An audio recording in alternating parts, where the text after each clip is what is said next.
സർവാദരണീയരായ സാദാത്തുക്കളെ, പണ്ഡിതന്മാരെ,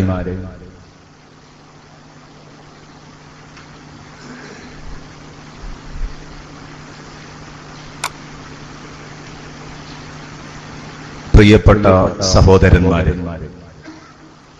അല്ലാഹുവിന്റെ മഹത്തായ അനുഗ്രഹത്താൽ വളരെ പ്രധാനപ്പെട്ട ഒരു ചർച്ചയ്ക്ക് വേണ്ടിയാണ് ഞാനും നിങ്ങളും ഇവിടെ ഒത്തുകൂടിയിരിക്കുന്നത്. തീർത്തും അവസരോചിതമായ ഒരു ചർച്ച.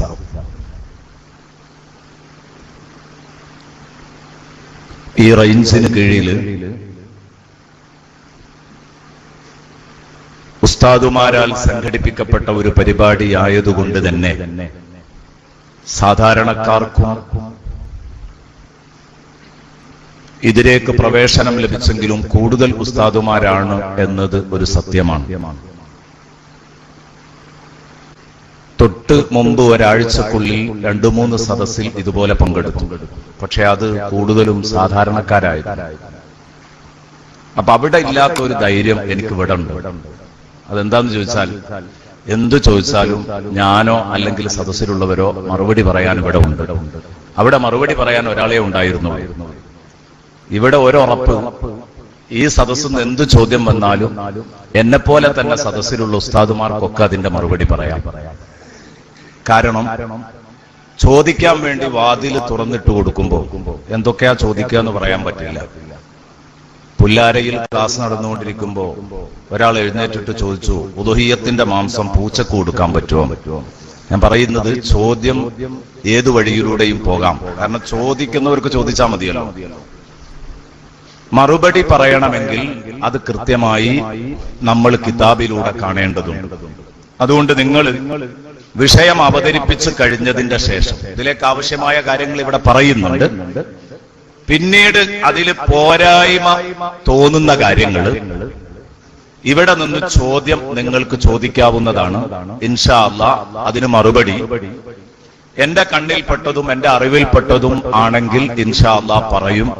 അല്ലെങ്കിൽ അത് നോക്കിയിട്ടും മനസ്സിലാക്കിയിട്ടും നിങ്ങൾക്ക് പറഞ്ഞു തരാം എന്ന് പറയുന്നതോടൊപ്പം അതിന്റെ മുമ്പ് സദസ്സിലുള്ള ഉസ്താദുമാരെ ഞാൻ ഇടപെടിക്കുകയും ചെയ്യും. സദസ്സിലുള്ള ഉസ്താദുമാർക്കും മറുപടി പറയാം. കാരണം എല്ലാവരും വലിയ വലിയ ഉസ്താദുമാരാണ്. അല്ലാഹു റബ്ബുൽ ഇസ്സത്ത് ഈ ചർച്ച നല്ല രൂപത്തിൽ നടത്താനും ഇതുകൊണ്ടുള്ള ഖൈറ് നേടാനും അല്ലാഹു എന്നെയും നിങ്ങളെയും തുണക്കട്ടെ. ആമീൻ എന്ന് ദുആ ചെയ്തുകൊണ്ട് വിഷയാവതരണത്തിലേക്ക് കടക്കുകയാണ്. ഉദ്ഹിയ്യത്ത് കർമ്മവും മർമ്മവും എന്നതാണ് കൊടുത്ത തലക്കെട്ട്. ഇവിടെ ഉദ്ഹിയ്യത്ത് കർമ്മത്തിന്റെ മഹത്വം ഈ സദസ്സിൽ കൂടുതൽ പറയണം എന്നെനിക്ക് തോന്നുന്നില്ല. സാധാരണക്കാരായ ആളുകളുടെ മുമ്പിൽ ഏറ്റവും ആദ്യമായിട്ട് കൂടുതൽ പറയേണ്ടത് ഉദ്ഹിയ്യത്ത് കർമ്മത്തിന്റെ മഹത്വത്തെ കുറിച്ചാണ്. അതിലെല്ലാവരും ബോധവാന്മാരാണ്. ഞാൻ അത് സംബന്ധമായി ഉദ്ഹിയ്യത്ത് എത്രത്തോളം പ്രധാനപ്പെട്ടതാണെന്ന് നിങ്ങളെ ഉണർത്താൻ ഒരൊറ്റ ഹദീസ് മാത്രമേ പറയുന്നുള്ളൂ. സയ്യിദുനാ റസൂലുള്ളാഹി സ്വല്ലല്ലാഹു അലൈഹി വസല്ലമ തങ്ങൾ എന്നോടും നിങ്ങളോടും പറയുന്നു, മാ അമില ഇബ്നു ആദമ യൗമൻ നഹരി മിൻ അമലിൻ അഹബ്ബ ഇലല്ലാഹ്. ബലിപെരുന്നാൾ ദിനത്തില് ഒരു മനുഷ്യനും അള്ളാഹുവിന് ഇഷ്ടപ്പെട്ട ഒരു അമലും ചെയ്യാൻ സാധ്യമല്ല. മിൻ ഇറാഖത്തി ദമി, ബലി അറക്കുന്നതിനേക്കാൾ, ബലി നടത്തുന്നതിനേക്കാൾ വലിയ ഒരു അമല്, അള്ളാഹുവിന് ഇഷ്ടപ്പെട്ട ഒരു അമല് ബലിപെരുന്നാളിന്റെ അന്ന് വേറെയില്ല. അതുകൊണ്ടല്ലേ അതിന്റെ പേര് ബലി പെരുന്നാളായത്. ബലിപെരുന്നാൾ എന്ന് പറഞ്ഞാൽ എന്താ അതിന്റെ അർത്ഥം? ബലിയുള്ള പെരുന്നാള്. അപ്പൊ ബലി അറക്കുന്ന പെരുന്നാള് എന്ന് അങ്ങനെ പേര് വന്നിട്ടുണ്ടെങ്കിൽ തീർച്ചയായിട്ടും റസൂലുള്ളാഹി സ്വല്ലല്ലാഹു അലൈഹി വസല്ലം തങ്ങൾ പറഞ്ഞു, നമ്മൾ പെരുന്നാളിന്റെ അന്ന് നിസ്കരിക്കും, നമ്മൾ പെരുന്നാളിന് നിസ്കരിക്കും, ഖുതുബ നിർവഹിക്കും, ഖുതുബ ശബ്ദിച്ച് കേൾക്കും, തക്ബീർ ചൊല്ലും. ബലിപെരുന്നാളിനാകുമ്പോൾ മുമ്പും ശേഷവും ഒക്കെ അങ്ങനെ തക്ബീർ ചൊല്ലിക്കൊണ്ടിരിക്കും. അപ്പൊ ഞാൻ പറഞ്ഞു വരുന്നത്, ഇതൊക്കെ നമ്മൾ ചെയ്യുന്ന അമലുകളാണ്. ഈ അമലുകളെക്കാളൊക്കെ ശ്രേഷ്ഠമായ അമല് ബലിപെരുന്നാളിന്റെ അന്ന് ഇറാഖത്തുദ്ദമാണ്. ഇറാഖത്തുദ്ദം എന്ന് പറഞ്ഞാൽ നേരെ അതിന്റെ അർത്ഥം രക്തമൊലിപ്പിക്കുക. ഉദ്ദേശിക്കുന്നത് മറ്റൊന്നുമല്ല, ബലികർമ്മം നിർവഹിക്കുക എന്നതാണ്. എന്നിട്ട് പറഞ്ഞു, എന്താണ് ഇതിന്റെ ഗുണം? ഇങ്ങനെ ബലി നിർവഹിച്ചാലുള്ള ഗുണം എന്താണ്? ഇന്നഹാ ലതഅതി യൗമൽ ഖിയാമത്തി ബിഖുറൂനിഹാ വഅദ്ലാഫിഹാ. ഈ ബലിയറുത്ത മൃഗം അത് അതിന്റെ കൊമ്പുകളും കുളമ്പുകളുമൊക്കെയായി ഖിയാമത്ത് നാളിൽ നിങ്ങളെ അടുത്തേക്ക് വരും. ഖിയാമത്ത് നാളിൽ കൊമ്പുകളും കുളമ്പുകളുമായി ആ ബലിമൃഗങ്ങൾ ഖിയാമത്ത് നാളിൽ പുനരെഴുന്നേറ്റ് വരും. എന്തിനാണത്? മറ്റൊരു ഹദീസിൽ ശഫീഉനാ റസൂലുള്ളാഹി പഠിപ്പിച്ചു, അള്ളിമൂ ലഹായാകും ഫഇന്നഹാ അലസ് സിറാത്തി മതായാകും. അള്ളിമൂ ലഹായാകും, അള്ളിമൂ ലഹായാകും, നിങ്ങൾ നിങ്ങളുടെ ബലിമൃഗങ്ങളെ ആദരിക്കണം, ബഹുമാനിക്കണം. അള്ളിമൂ ലഹായാകും, നിങ്ങൾ നിങ്ങളുടെ ബലിമൃഗങ്ങളെ ആദരിക്കണം, ബഹുമാനിക്കണം. ഫഇന്നഹാ അലസ് സിറാത്തി മതായാകും, അത് സിറാത്ത് പാലത്തിൽ നിങ്ങളുടെ വാഹനങ്ങളാകുന്നു. ഷഫീഉനാ റസൂലുള്ളാഹി സ്വല്ലല്ലാഹു അലൈഹി വസല്ലമ തങ്ങൾ പഠിപ്പിക്കുകയാണ്. അപ്പൊ ബലിമൃഗങ്ങള് അവിടെ വരുന്നു എന്ന് പറഞ്ഞത് സിറാത്ത് പാലത്തിൽ നമുക്ക് വാഹനമാവാനാണ്. സത്യത്തില് ഒരു മനുഷ്യനെ സംബന്ധിച്ചിടത്തോളം പരലോകത്ത് അവനെ ഏറ്റവും കൂടുതൽ നടുക്കുന്ന രംഗം, ഓർക്കുമ്പോൾ അവന് ബേജാറ് തോന്നുന്ന ഒരു രംഗം ഏതാണെന്ന് ചോദിച്ചാൽ സംഗതി വളരെ കൃത്യമാണ്. സിറാത്ത് പാലം കടക്കുക, അല്ലെ? നമ്മൾ സാധാരണ എല്ലാവരോടും പറയാറുണ്ട്, നല്ല ഓർമ്മ വെച്ച് ചെയ്തോ. ഒരു വേണ്ടാത്തരം ചെയ്യുമ്പോ നമ്മൾ പറയാറുണ്ട്, ഓർമ്മിച്ച് ചെയ്തോ, പാലം കടക്കണം കേട്ടോ. ആ പാലം കൊണ്ട് ഉദ്ദേശിക്കുന്നത് സിറാത്ത് പാലാണ്. അപ്പൊ പരലോകത്ത് പാലം കടക്കുക എന്നത് വളരെ പ്രയാസകരമായൊരു സംഗതിയായിട്ടാണ് മുസൽമാൻ കാണുന്നത്. ആ പാലത്തിൽ ഒരു പ്രയാസവും ഇല്ലാതെ മിന്നറിയും വേഗത്തിൽ അതിലൂടെ ഓടി അങ്ങ് വാഹനപ്പുറത്ത് സഞ്ചരിക്കാൻ കഴിയും ഉളുഹിയ്യത്ത് അറക്കുന്ന വ്യക്തിക്ക്. ഉളുഹിയ്യത്ത് അറുത്തവർക്കൊക്കെ അതിന് ചാൻസ് ഉണ്ടോ? ഇല്ല. ഇഖ്ലാസ് ഉണ്ടോ? അവർക്കാണ് ഇത് ലഭിക്കുന്നത്. ഇഖ്ലാസ് ഉണ്ടെങ്കിൽ, ഇഖ്ലാസ് ചോദ്യം ചെയ്യപ്പെട്ടിട്ടില്ലെങ്കിൽ അവർക്ക് ഇതിന് അവസരമുണ്ട്. നബി സല്ലല്ലാഹു അലൈഹി വസല്ലമ തങ്ങൾ പറഞ്ഞു, വ ഇന്ന ദമ ലയഖഉ മിനല്ലാഹി ബിമകാനിൻ ഖബ്ല അൻ യഖഅ അൽ അർദ്. ഈ ബലിമൃഗത്തിന്റെ രക്തം അത് ഭൂമിയിൽ ഉറ്റുവീഴുന്നതിന്റെ മുമ്പ് അള്ളാഹുവിന്റെ അടുത്ത് അത് കബൂലാകും.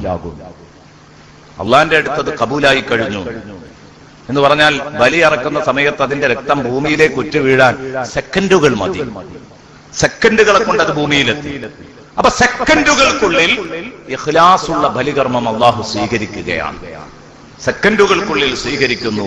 അള്ളാഹു റബ്ബുൽ ഇസ്സത്ത് പറഞ്ഞു, നബി സല്ലല്ലാഹു അലൈഹി വസല്ലം പറഞ്ഞു, എന്നിട്ട് മുത്തുനബി പറഞ്ഞു, അതുകൊണ്ട് ഫതീബു ബിഹാ നഫ്സാ.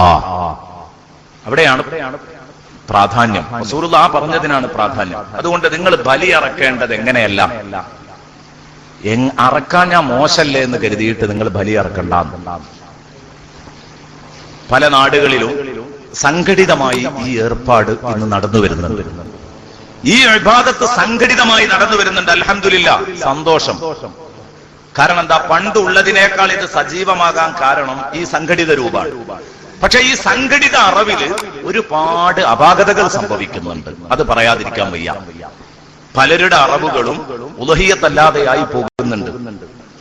കിൻഡൽ കണക്കിന് മാംസം വിതരണം ചെയ്ത കൂലി മാത്രം ലഭിക്കുന്ന പലരുമുണ്ട്, ഉളുഹിയ്യത്ത് കിട്ടാതെ. അപ്പൊ അതുകൊണ്ട് ഉളുഹിയ്യത്ത് തന്നെ ആവണമെങ്കിൽ അതിന്റെ ഷർത്തുകളെല്ലാം ഒപ്പിച്ചുകൊണ്ട് തന്നെയാണ് ഉളുഹിയ്യത്ത് കർമ്മം. മർമ്മം അറിഞ്ഞുകൊണ്ടായിരിക്കണം ഈ കർമ്മം നടത്തേണ്ടത്. അപ്പോഴേ അത് ഖബൂലാവുള്ളൂ. അതില്ലെങ്കിൽ എന്താ? ഞാൻ നേരത്തെ പറഞ്ഞല്ലോ, ഇറച്ചി നാട്ടിൽ ഇഷ്ടം പോലെ ഉണ്ടാവും, എല്ലാ വീട്ടിലും എത്തും. റസൂലുള്ളാഹി പറഞ്ഞില്ലേ, സമയമാകുന്നതിന്റെ മുമ്പ് ഞങ്ങളെ സഹാബത്ത് പറഞ്ഞു, ഞങ്ങളെ കൂട്ടത്തിൽ ആരെങ്കിലും ബലിയറുത്താൽ അതിനെപ്പറ്റി മുത്തുനബി പറഞ്ഞത് ഫഇന്നഹാ ഷാത്തു ലഹ്മിൻ എന്നാണ്. ഫഇന്നഹാ ഷാത്തു ലഹ്മിൻ. ചിലർ ആവേശം കൊണ്ട് സുബഹിസ്കരിച്ചാടല്ലാണ്ട് അർത്ഥം സമയമാകുന്നതിന് മുമ്പ്. അപ്പൊ സമയം കടക്കുന്നതിന് മുമ്പ് അർത്ഥ ബലിയെ കുറിച്ച് ചോദിച്ചപ്പോൾ റസൂലുള്ളാഹി പറഞ്ഞത് അത് ഷാത്തുലഹ്മാണ്. ഷാത്തുലഹ്മ് എന്ന് പറഞ്ഞതിന് ഞാൻ ഇപ്പോഴും കൃത്യമായി ഓർക്കുന്നു, എന്റെ ഉസ്താദ് അതിന് അർത്ഥം പറഞ്ഞു തന്നത് കൂട്ടാന്റെ ഇറച്ചിയാകുന്നു. കറക്റ്റ്. അത് നമുക്ക് വേഗം തിരിയാൻ വേണ്ടിയാണ് അങ്ങനെ പറയുന്നത്. നേരെ അതിന്റെ അർത്ഥം ഒരു ഇറച്ചിയാടാകും, ഉളുഹിയത്തിന്റെ ആടാവൂല, ഇറച്ചി ധാരാളം നൽകാൻ പറ്റിയ ആടാകും എന്നേ അതിന് നേരെ അർത്ഥമുള്ളൂ. എന്ന് പറഞ്ഞാൽ കൂട്ടാന്റെ ഇറച്ചിയാകും. അത് കൂട്ടാൻ വെച്ച് നാട്ടിൽ എല്ലാവർക്കും കൂട്ടാം, സദഖ ചെയ്ത കൂലിയും കിട്ടും, ഉളുഹിയത്താകൂല അത്. ഇതാണ് ആ പറഞ്ഞതിന്റെ അർത്ഥം. അപ്പൊ അതുകൊണ്ട് ഷർത്തുകൾ പാലിക്കപ്പെടണം. ഇതിന്റെ മർമ്മങ്ങൾ അറിയാതെ ഒരിക്കലും ഈ പ്രവർത്തനവുമായി ബന്ധപ്പെടരുത്. അതാ വേണ്ടത്. അപ്പൊ അതിന് ഒരുപാട് അപാകതകൾ പലപ്പോഴും സംഭവിക്കുന്നുണ്ട്. അതും കൂടെ ഉണർത്തുക എന്ന ലക്ഷ്യത്തിലാണ് സത്യത്തിൽ നമ്മൾ ഇങ്ങനെ ഒരു ക്ലാസ്സിലേക്ക് ഇപ്പോൾ ഇന്ന് വ്യാപകമായി സുന്നത്തി ജമാഅത്തിന്റെ ആളുകൾ കടന്നു വരുന്നത്. അപ്പൊ ഇങ്ങനെ സംഘടിതമായി അറിവ് നടക്കുന്നിടത്ത് ഈ കാലാവുമ്പോ ആളുകളെ പിടിക്കാൻ പലരുടെയും വീട്ടിലേക്ക് അതിന്റെ പ്രവർത്തകർ ഇങ്ങനെ കയറി വരും. ഇപ്പൊ ഞങ്ങളെ നാട്ടിൽ അത് സംഘടിപ്പിക്കാനായിട്ട് 2-3 ആള് അവരിപ്പോ ഇങ്ങനെ കയറി വരുമ്പോ അവരെ കാണുമ്പോ തന്നെ അറിയും വലിയൊരുനാളിന്റെ അടുത്ത് വരികയാണ്, ഇത് എന്തിനാ വരുന്നത്. അപ്പൊ കാണുമ്പോഴേക്ക് തന്നെ അബ്ദുക്ക വരുന്നുണ്ട്. ഒരു ഉദാഹരണം, ഇതെന്തായാലും ഉളുഹിയത്തിൽ ഓരി കൂടാൻ ഇനിയിപ്പോ എന്താ ചെയ്യാ, ഏതായാലും വന്നില്ലേ, ചോദിച്ചില്ലേ, കൂടുക. അങ്ങനെ കൂടിയാ പോരാ. നിങ്ങൾ സംതൃപ്തിയോടുകൂടെ ആയിരിക്കണം ഇതിൽ കൂടേണ്ടത്. നിങ്ങളുടെ മനസ്സിന് പൂർണ്ണ സന്തോഷം ഉണ്ടാവണം. കാരണം ഇത് ചെറിയ അമലല്ല. ഇത് നിങ്ങൾ അറിയുകയാണെങ്കിൽ നിങ്ങളെ വിളിച്ചു ചേർക്കാതെ തന്നെ നിങ്ങൾ വന്നു ചേരും. അതാണ് ഇതിന്റെ അവസ്ഥ. അപ്പൊ അതുകൊണ്ട് ഇത്രയും മഹത്വം ഇതിനുള്ളത് കൊണ്ട് നിങ്ങൾ നിർബന്ധിതാവസ്ഥയിൽ ചെയ്യരുത്, മനസ്സറിഞ്ഞു നിർവഹിക്കണം. എന്ന് പറഞ്ഞതിന്റെ ആശയം നിങ്ങൾ ഈ കർമ്മം മനസ്സറിഞ്ഞുകൊണ്ട് നിർവഹിക്കണം എന്നാണ് മലയാളത്തിൽ അതിനർത്ഥം പറയാം. നിങ്ങൾ മനസ്സറിഞ്ഞുകൊണ്ടാണ് ഈ കർമ്മം നിർവഹിക്കേണ്ടത്. അതുകൊണ്ട് ഇത്രയും മഹത്തായ ഒരു ഇബാദത്ത് ബഹുമാനപ്പെട്ട ഖലീലുല്ലാഹി ഇബ്രാഹിം അലൈഹിസ്സലാം, ദബീഹുല്ലാഹി ഇസ്മാഈൽ അലൈഹിസ്സലാം, ഇവരെയൊക്കെ അനുസ്മരിച്ചുകൊണ്ട് നടത്തുന്ന ഈ പരിപാടി, ഇതിപ്പോ എല്ലാവർക്കും അറിയാം. ഞാൻ ആ സംഭവത്തിലേക്കൊന്നും കടന്നു വരുന്നില്ല. കാരണം ആ സംഭവം പറയുമ്പോൾ സ്വാഭാവികമായിട്ടും കുറെ സമയം നമ്മൾ അതിന് നീക്കി വെക്കണം. അപ്പൊ അത് നീക്കി വെക്കുന്നതിനേക്കാൾ നല്ലത് നമുക്കൊരല്പവും കൂടെ ആ സമയവും കൂടെ അതിന്റെ മർമ്മം പറയലാ നല്ലത്. എല്ലാവർക്കും അറിയാം, ഇബ്രാഹിം നബി അലൈഹിസ്സലാം ഇസ്മായിൽ നബി അലൈഹിസ്സലാമിനെ അറക്കാൻ കൊണ്ടുപോകുന്നതും ആ സമയത്ത് വാപ്പയും മോനും നടത്തുന്ന സംഭാഷണങ്ങളും അതിൽ വാപ്പയുടെയും മകന്റെയും ഇഖ്ലാസിന്റെ തെളിച്ചവും ഇതൊക്കെ കേട്ടവരും അറിഞ്ഞവരുമാണ് നമ്മൾ. അങ്ങനെ ഇബ്രാഹിം നബി അലൈഹിസ്സലാം ഇസ്മായിൽ എന്ന കുഞ്ഞിന്റെ കഴുത്തിലേക്ക് കത്തി അങ്ങോട്ട് വെക്കുകയാണ്. വെക്കുമ്പോഴേക്ക് കത്തി കഴുത്തിലെത്തുന്നതിന്റെ മുമ്പ് ജിബ്രീൽ അലൈഹിസ്സലാം വന്ന് ഒറ്റത്തട്ട എന്നിട്ടൊരാടിനെയുമായി ഇറങ്ങി വന്നു. ആ ആടിനെ ബലിയിറക്കാൻ പറഞ്ഞു, തക്ബീർ വിളിച്ചു, അവരറുത്തു. ഇങ്ങനെയാവും ചരിത്രത്തിലെ രാവും പകലും നെല്ലും പതിരും ഒക്കെ വേർതിരിച്ചെഴുതിയവർ പറഞ്ഞത് ഇബ്രാഹിം നബി അലൈഹി സ്വലാം ഇസ്മായിൽ നബി അലൈഹി സ്വലാമിനെ അറുത്തിട്ടില്ല, അറക്കാൻ വേണ്ടിയിട്ട് എന്ന് പറഞ്ഞാൽ തട്ടിയിട്ടില്ല എങ്കിൽ അറക്കും. അള്ളാഹുവിന്റെ ലക്ഷ്യവും അത്രേ ഉള്ളൂ. അല്ലാതെ ഇബ്രാഹിം നബി അലൈഹി സ്വലാമിനെ കുറെ ഇങ്ങനെ മുറിക്കണമെന്നും എന്നിട്ട് മുറിയാതിരിക്കണം എന്നതൊന്നും അള്ളാഹുവിന്റെ ലക്ഷ്യമല്ല. അള്ളാഹുവിന്റെ ലക്ഷ്യം എന്താണ്? അറക്കാൻ ഈ വാപ്പ തയ്യാറാവോ? അതിന് കിടന്നു കൊടുക്കാൻ ഈ മോൻ തയ്യാറാവോ? ഉപ്പ എന്താ തങ്ങൾക്ക് ഓർഡർ ഉള്ളത്, അത് ചെയ്തോളൂ എന്ന് മോൻ പറയണം. വാപ്പ അത് ചെയ്യാൻ തയ്യാറാവുകയാണ്. ഇത് പ്രാവർത്തികമാക്കാൻ തയ്യാറാകുമോ എന്ന് അള്ളാഹു നോക്കിക്കാണാണ്. റെഡിയാണെന്ന് കണ്ടപ്പോ ഇബ്രാഹിം നബി അലൈഹി സ്വലാമിന്റെയും മോന്റെയും ആ റെഡിനെസ്, അത് ശരിക്ക് വാപ്പായുടെയും മകന്റെയും ആ സന്നദ്ധത പടച്ച റബ്ബിനങ്ങ് ബോധ്യപ്പെട്ടപ്പോ ഉടനെ പറഞ്ഞു, യാ ഇബ്രാഹിം ഖദ് സദ്ദഖ്ത റുഇയ. ഇബ്രാഹിം, നിങ്ങൾ സ്വപ്നം സാക്ഷാത്കരിച്ചിരിക്കുന്നു. നിങ്ങളോട് അറക്കാൻ തയ്യാറാവണം എന്നാ പറഞ്ഞത്, അത് നിങ്ങൾ ചെയ്തിരിക്കും. മതി. ഇനി അതിന് പകരം ഇതാ ഒരു ബലിമൃഗം. ഇത് നിങ്ങൾ അറുത്തിട്ട് നിർത്തരുത്, നിങ്ങളുടെ പിൽക്കാലക്കാർക്കും ഇതൊരു സുന്നത്താണ് എന്ന് പറഞ്ഞു സൂറത്തു സാഫാത്തിലെ ആയത്തുകളൊക്കെ നിങ്ങൾക്ക് ഓർമ്മ ഉണ്ടാവും. ഞാൻ സമയം വൈകുമെന്ന് കരുതിയിട്ടാണ് അങ്ങോട്ടൊന്നും വരാത്തത്. അങ്ങനെ ഈ സംഭവത്തെ അനുസ്മരിച്ചുകൊണ്ട് എന്ന് പറഞ്ഞാൽ ഇബ്രാഹിം നബി അലൈഹിസ്സലാം റബ്ബിനെ അനുസരിക്കാൻ, റബ്ബിനെ അനുസരിക്കോ ഇല്ലേ നോക്കിയതാണ്. ആദ്യം ഇബ്രാഹിം നബി അലൈഹി സ്വലാമിനോട് അല്ലാഹ് പറഞ്ഞു അസ്ലിം എന്ന് പറഞ്ഞു. ഖുർആൻ പറയുന്നത് കാണാം, ഇത് ഖാല ലഹു റബ്ബുഹു അസ്ലിം. ഇബ്രാഹിം നബി അലൈഹി സ്വലാമിനോട് റബ്ബ് പറഞ്ഞു അസ്ലിം, നിങ്ങൾ 100% അനുസരണം പ്രഖ്യാപിക്കണം. ഖാല അസ്ലംതു ലിറബ്ബിൽ ആലമീൻ. അപ്പോൾ ഇബ്രാഹിം നബി അലൈഹിസ്സലാം പറഞ്ഞു, ഞാൻ ലോകരക്ഷിതാവായ റബ്ബിന് 100% അനുസരണം പ്രഖ്യാപിച്ചിരിക്കുന്നു. അപ്പോൾ അള്ളാഹു ശരിക്ക് പരിശോധിക്കുകയാണ്, ഇത് എത്ര കണ്ട് ശരിയാണ്? അസ്ലംതു ലി റബ്ബിൽ ആലമീൻ എന്ന് പറയാൻ എളുപ്പമാണ്, അതെത്ര കണ്ട് ശരിയാണ്? തീക്കുണ്ടാരം മുതൽ മോനെ അറക്കുന്നത് വരെയുള്ള രംഗങ്ങൾ പരീക്ഷണങ്ങളുടെ ഘട്ടങ്ങളാണ് അല്ലെ? ആ മകന് ഉണ്ടാവാതെ കുറെ കഷ്ടപ്പെട്ടു, ആ മകന് വേണ്ടി പ്രാർത്ഥിച്ചു വയസ്സാം കാലത്ത് ഒരു മോനെ അള്ളാഹു കൊടുത്തു. ആ മകനെ കിട്ടിയ ഉടനെ തന്നെ അറക്കാൻ പറഞ്ഞിരുന്നെങ്കിൽ അത്ര ബുദ്ധിമുട്ടുണ്ടാവൂല അല്ലെ? പ്രയാസം തന്നെയാണ്. വയസ്സാം കാലത്ത് കിട്ടിയ ഒരു കുഞ്ഞിനോട് എന്തൊരു സ്നേഹമായിരിക്കും, തീരെ കിട്ടാതെ കിട്ടിയ ഒരു കുഞ്ഞിനോട്. എന്നിട്ട് അത് ജനിച്ച ഉടനെ തന്നെയാണെങ്കിൽ, ഇപ്പൊ ജനിച്ച ഉടനെ നമ്മുടെ കുഞ്ഞങ്ങ് മരിച്ചാൽ നമുക്ക് സങ്കടം ഉണ്ടാകും. പക്ഷേ ഒരു 4-5 വയസ്സായിട്ട് മരിച്ചാലോ സഹിക്കാൻ കഴിയൂല. അതുകൊണ്ടാണ് അള്ളാഹു കാത്തിരുന്നത്. ഫലമ്മാ ബലഗ മഅഹു സഅയ, ഇബ്രാഹിം നബി അലൈഹി ഇസ്ലാമിന്റെ കൂടെ ഓടാനും ചാടാനും ഒക്കെ പ്രായമാകുന്നത് വരെ അള്ളാഹ് കാത്തിരിക്കുകയാണ്.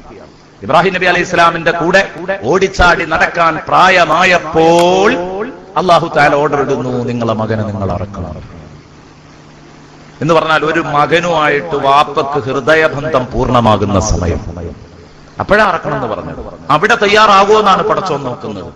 അപ്പൊ ചുരുക്കി പറഞ്ഞാൽ ഇസ്ലാം അനുസരണം, അസ്ലംതു ലി റബ്ബിൽ ആലമീൻ എന്ന് പ്രഖ്യാപിച്ച ആ അനുസരണം അത് പൂർണ്ണമാണോ എന്ന് അല്ലാഹ് പരിശോധിച്ചപ്പോൾ, സ്വന്തം മകനെ ബലി കഴിക്കാൻ തീരുമാനിച്ചപ്പോൾ അല്ലാഹു പറഞ്ഞു, നിങ്ങൾ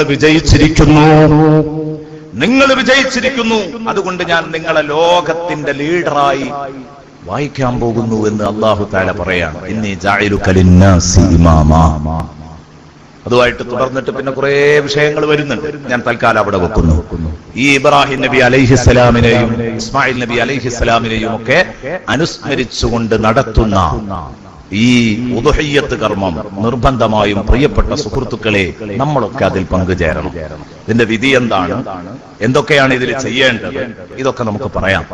ഇത് അറക്കണം എന്നതിന് തെളിവ് 1 ഖുർആൻ തന്നെ, 2 ഹദീസുകൾ, 3 ഇജ്മാ, ഇതൊക്കെ ഇതിന്റെ തെളിവുകളാണ്. പണ്ഡിതന്മാർ വളരെ വ്യക്തമായിട്ട് നമ്മളെ പഠിപ്പിക്കുന്നു. ഫസ്വല്ലി ലി റബ്ബിക വൻഹർ, ഹബീബായ റസൂലുള്ളാഹി സ്വല്ലല്ലാഹു അലൈഹി വസല്ലമ തങ്ങൾക്ക് അല്ലാഹു നൽകിയ ഏറ്റവും ചെറിയ അധ്യായമാണ് സൂറത്തുൽ കൗസർ. ഈ കൊച്ചധ്യായത്തിൽ അല്ലാഹു തആല മുത്തുനബിയോട് പറഞ്ഞു, തങ്ങൾക്ക് നാം ചെയ്തു തന്ന അനുഗ്രഹങ്ങൾ ധാരാളമാണ്. ഇന്നാ അഅ്തൈനാകൽ കൗസർ, കസീറു അല്ല, കൗസറാണ്, ധാരാളം. ആ രൂപം ഫൗഅൽ എന്ന ശബ്ദത്തിന്റെ പ്രത്യേകത ആലിമീങ്ങൾക്കറിയാം, എണ്ണിയാൽ ഒടുങ്ങാത്ത അനുഗ്രഹങ്ങളാണ്. അതുകൊണ്ടാണ് ഇമാം റാസി റളിയല്ലാഹു അൻഹു ഈ ആയത്തിന് അർത്ഥം കൊടുത്തത് ഐ ഖൈറൻ കസീറ, ധാരാളം അനുഗ്രഹങ്ങൾ നബിയെ തങ്ങൾക്ക് നാം നൽകിയിട്ടുണ്ട്. നബി സല്ലല്ലാഹു അലൈഹി വസല്ലം തങ്ങൾക്ക് അല്ലാഹു കൊടുത്ത അനുഗ്രഹം ഒരാൾക്ക് എണ്ണി തീർക്കാൻ പറ്റുമോ? അത് കൗസർ തന്നെയാണ്, അത് ധാരാളം. ഈ ആയത്തിന്റെ തഫ്സീറിൽ ഇമാം റാസി റളിയല്ലാഹു അൻഹു പറഞ്ഞ വിശദീകരണം കണ്ടാൽ നമ്മൾ ഞെട്ടിപ്പോകും. കാരണം മുത്തുനബിയുടെ ശഖ്സിയത്ത് ഇങ്ങോട്ട് വിവരിക്കുകയാണ്, എന്തൊക്കെ മുത്തുനബിക്ക് കിട്ടിയിട്ടുണ്ട് സൂറത്തുൽ കൗസറിൽ. അപ്പൊ ഏതാവട്ടെ റസൂലുള്ളാഹി സ്വല്ലല്ലാഹു അലൈഹി വസല്ലം തങ്ങളോട് പറഞ്ഞു, നിങ്ങൾക്ക് ധാരാളം അനുഗ്രഹങ്ങൾ, ആ ധാരാളം അനുഗ്രഹങ്ങളുടെ ഒരു ഭാഗമാണ് ഹൗദുൽ കൗസർ. ഇന്നാ അഅ്തൈനാകൽ കൗസർ ഫസ്വല്ലി ലി റബ്ബിക വൻഹർ. അതുകൊണ്ട് നബിയെ തങ്ങളുടെ റബ്ബിന് വേണ്ടി നിസ്കരിക്കണം, ബലിയറക്കുകയും വേണം. നിസ്കരിക്കണം, ബലികർമ്മം നടത്തുകയും വേണം, ഉദ്ഹിയ്യത്ത് അറക്കുകയും വേണം. പെരുന്നാൾ നിസ്കരിക്കുക, ഉദ്ഹിയ്യത്ത് അറക്കുക, ഇങ്ങനെ ഒരർത്ഥം. അല്ലെങ്കിൽ എല്ലാ നിസ്കാരവും ഉൾപ്പെട്ടു, നിസ്കരിക്കണം, ഉദ്ഹിയ്യത്ത് അറക്കണം. എന്തിനാ അങ്ങനെ പറഞ്ഞത്? അബൂ ഹയ്യാൻ റഹ്മത്തുള്ളാഹി അലൈഹി പഠിപ്പിക്കുന്നത് കാണാം, മനുഷ്യനെ സംബന്ധിച്ചിടത്തോളം അള്ളാഹുവിനെ അനുസരിക്കുന്നിടത്ത് അവന്റെ സന്നദ്ധത രണ്ടാലൊരു ഭാഗങ്ങളിലൂടെ അങ്ങനെ ഒറ്റപ്പെട്ടു പോകും. ചിലര് ശരീരം കൊണ്ട് എന്തും ചെയ്യും, സമ്പത്ത് കൊണ്ടൊന്നും ചെയ്യൂല. ശരീരം കൊണ്ട് എന്തും ചെയ്യും, ഒറ്റ നിസ്കാരം ഖദാ ആക്കൂല. എല്ലാം ജമാഅത്തായി നിസ്കരിക്കുന്ന ആളുകളെ തന്നെ കാണാം. സുന്നത്ത് മുഴുവൻ നിസ്കരിക്കും, നോമ്പ് മുഴുവൻ നോൽക്കും, സുന്നത്ത് നോമ്പുകൾ മുഴുവൻ അനുഷ്ഠിക്കും, ഹദ്ദാദും റാത്തീബും ഒക്കെ കഴിഞ്ഞിട്ടേ പള്ളിയിൽ നിന്ന് പോരുള്ളൂ. എന്നിട്ട് ഇനിയുണ്ടോ സുന്നത്ത് നിസ്കാരം എന്ന് ഉസ്താദിനോട് ചോദിക്കും ചെയ്യും. അവർക്കറിയാത്തതിന്റെ പുറമെ അതൊക്കെ നിസ്കരിക്കാൻ റെഡിയായിരിക്കും. എത്ര ഖത്മ് വേണമെങ്കിലും അവർ ഓതി തീർക്കും. പക്ഷേ ഒരു നല്ല പദ്ധതി അവരുടെ മുന്നിൽ അവതരിപ്പിച്ചിട്ട് ആചാര്യ ഇതിലേക്ക് നിങ്ങൾ എന്തെങ്കിലും ഒന്ന് തരണം എന്ന് പറഞ്ഞാൽ അള്ളാഹു അത്യാവശ്യം ഹൈറും ബർക്കത്തും കൊടുത്ത ഈ ആചാര്യ എങ്ങനെയായാലും വലിച്ചാൽ 5 റുപ്യ 10 റുപ്യ കിട്ടുള്ളൂ. അങ്ങനത്തെ ഒരു അവസ്ഥ എന്ന് പറഞ്ഞാൽ നിസ്കരിക്കുന്നവന് കൊടുക്കൂല. ഇനി വേറൊരു ആചാര്യ കാണാം, അയാൾ ലക്ഷങ്ങൾ ദാനം ചെയ്യാൻ റെഡിയാണ്, പക്ഷെ ഒരു റക്അത്ത് നിസ്കരിക്കാൻ പറഞ്ഞാൽ അതിന് മുമ്പ് കിട്ടൂല. ഇങ്ങനെ രണ്ടാലൊരു ഭാഗത്തിലൂടെയാണ് ജനങ്ങൾ പോകുന്നത്. അബൂ ഹയ്യാൻ റളിയല്ലാഹു അൻഹു പറഞ്ഞെങ്കിൽ സംഗതി ശരിയല്ലേ? നമ്മളെയൊക്കെ മഹല്ലത്തിലേക്ക് നോക്കിയാൽ നമുക്ക് അറിയാൻ കഴിയും, വലിയ ഇബാദത്തുകാർ കൊടുക്കൽ കുറച്ച് ബാക്കിലായി, വലിയ കൊടുതിക്കാർ ഇബാദത്തിലും പറകിലായിരിക്കും. ഇത് രണ്ടും കൂടെ മാന്യമായ രീതിയിൽ മുന്നോട്ട് പോകുന്നവരോ അവർ വളരെ ചുരുക്കമാണ്. അവർ തീർച്ചയായും വിജയിച്ചവരാണ്.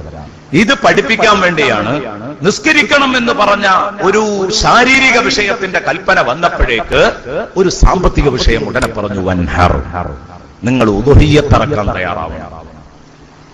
കാരണം അതിന് സമ്പത്തിനോട് പിടുത്തല്ലാത്ത ആക്കിയതിന് കഴിയുള്ളൂ.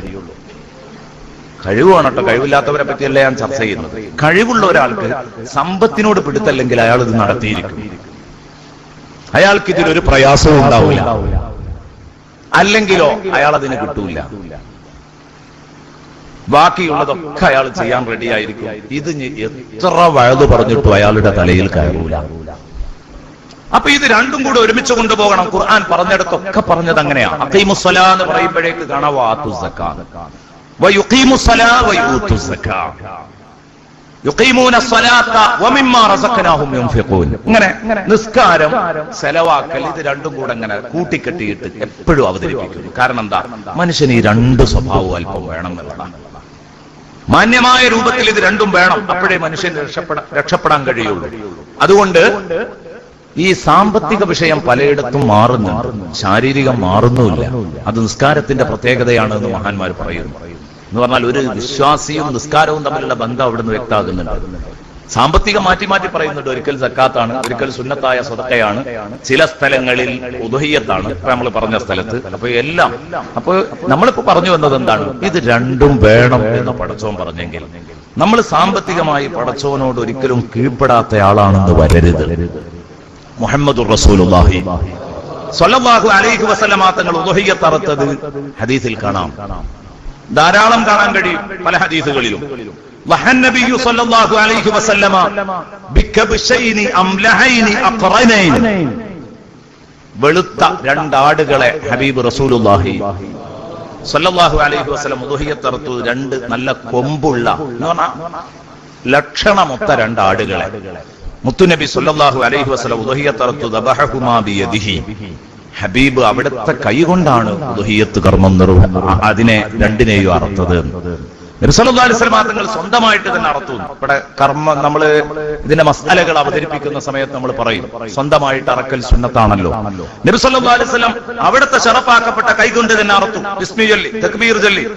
നബി സല്ലല്ലാഹു അലൈഹി വസല്ലം തങ്ങളുടെ കാല്, ഹബീബ് റസൂലുള്ളാഹി സ്വല്ലല്ലാഹു അലൈഹി വസല്ലം തങ്ങളുടെ കാല് ആ ആടുകളുടെ പിരടിയുടെ ഭാഗത്ത് ഇങ്ങനെ വെച്ചിട്ട് നബി സല്ലല്ലാഹു അലൈഹി വസല്ലം തങ്ങൾ അറവ് നടത്തി എന്ന് ഹദീസിൽ കൃത്യമായി കാണാം.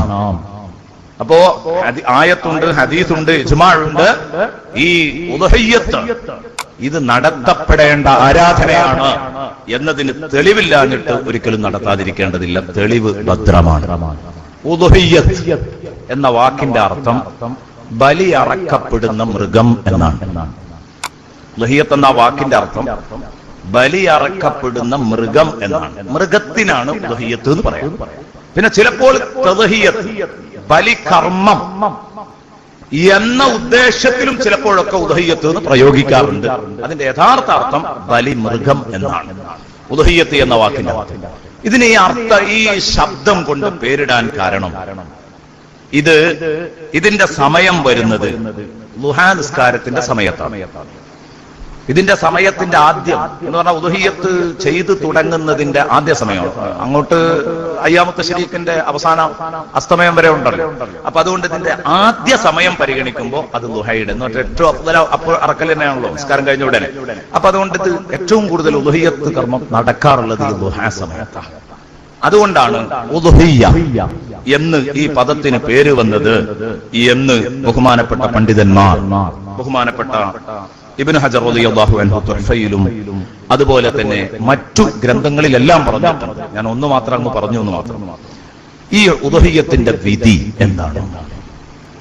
ഉദ്ഹിയ്യത്തിന്റെ വിധി സുന്നത്ത് മുഅക്കദയാണ്.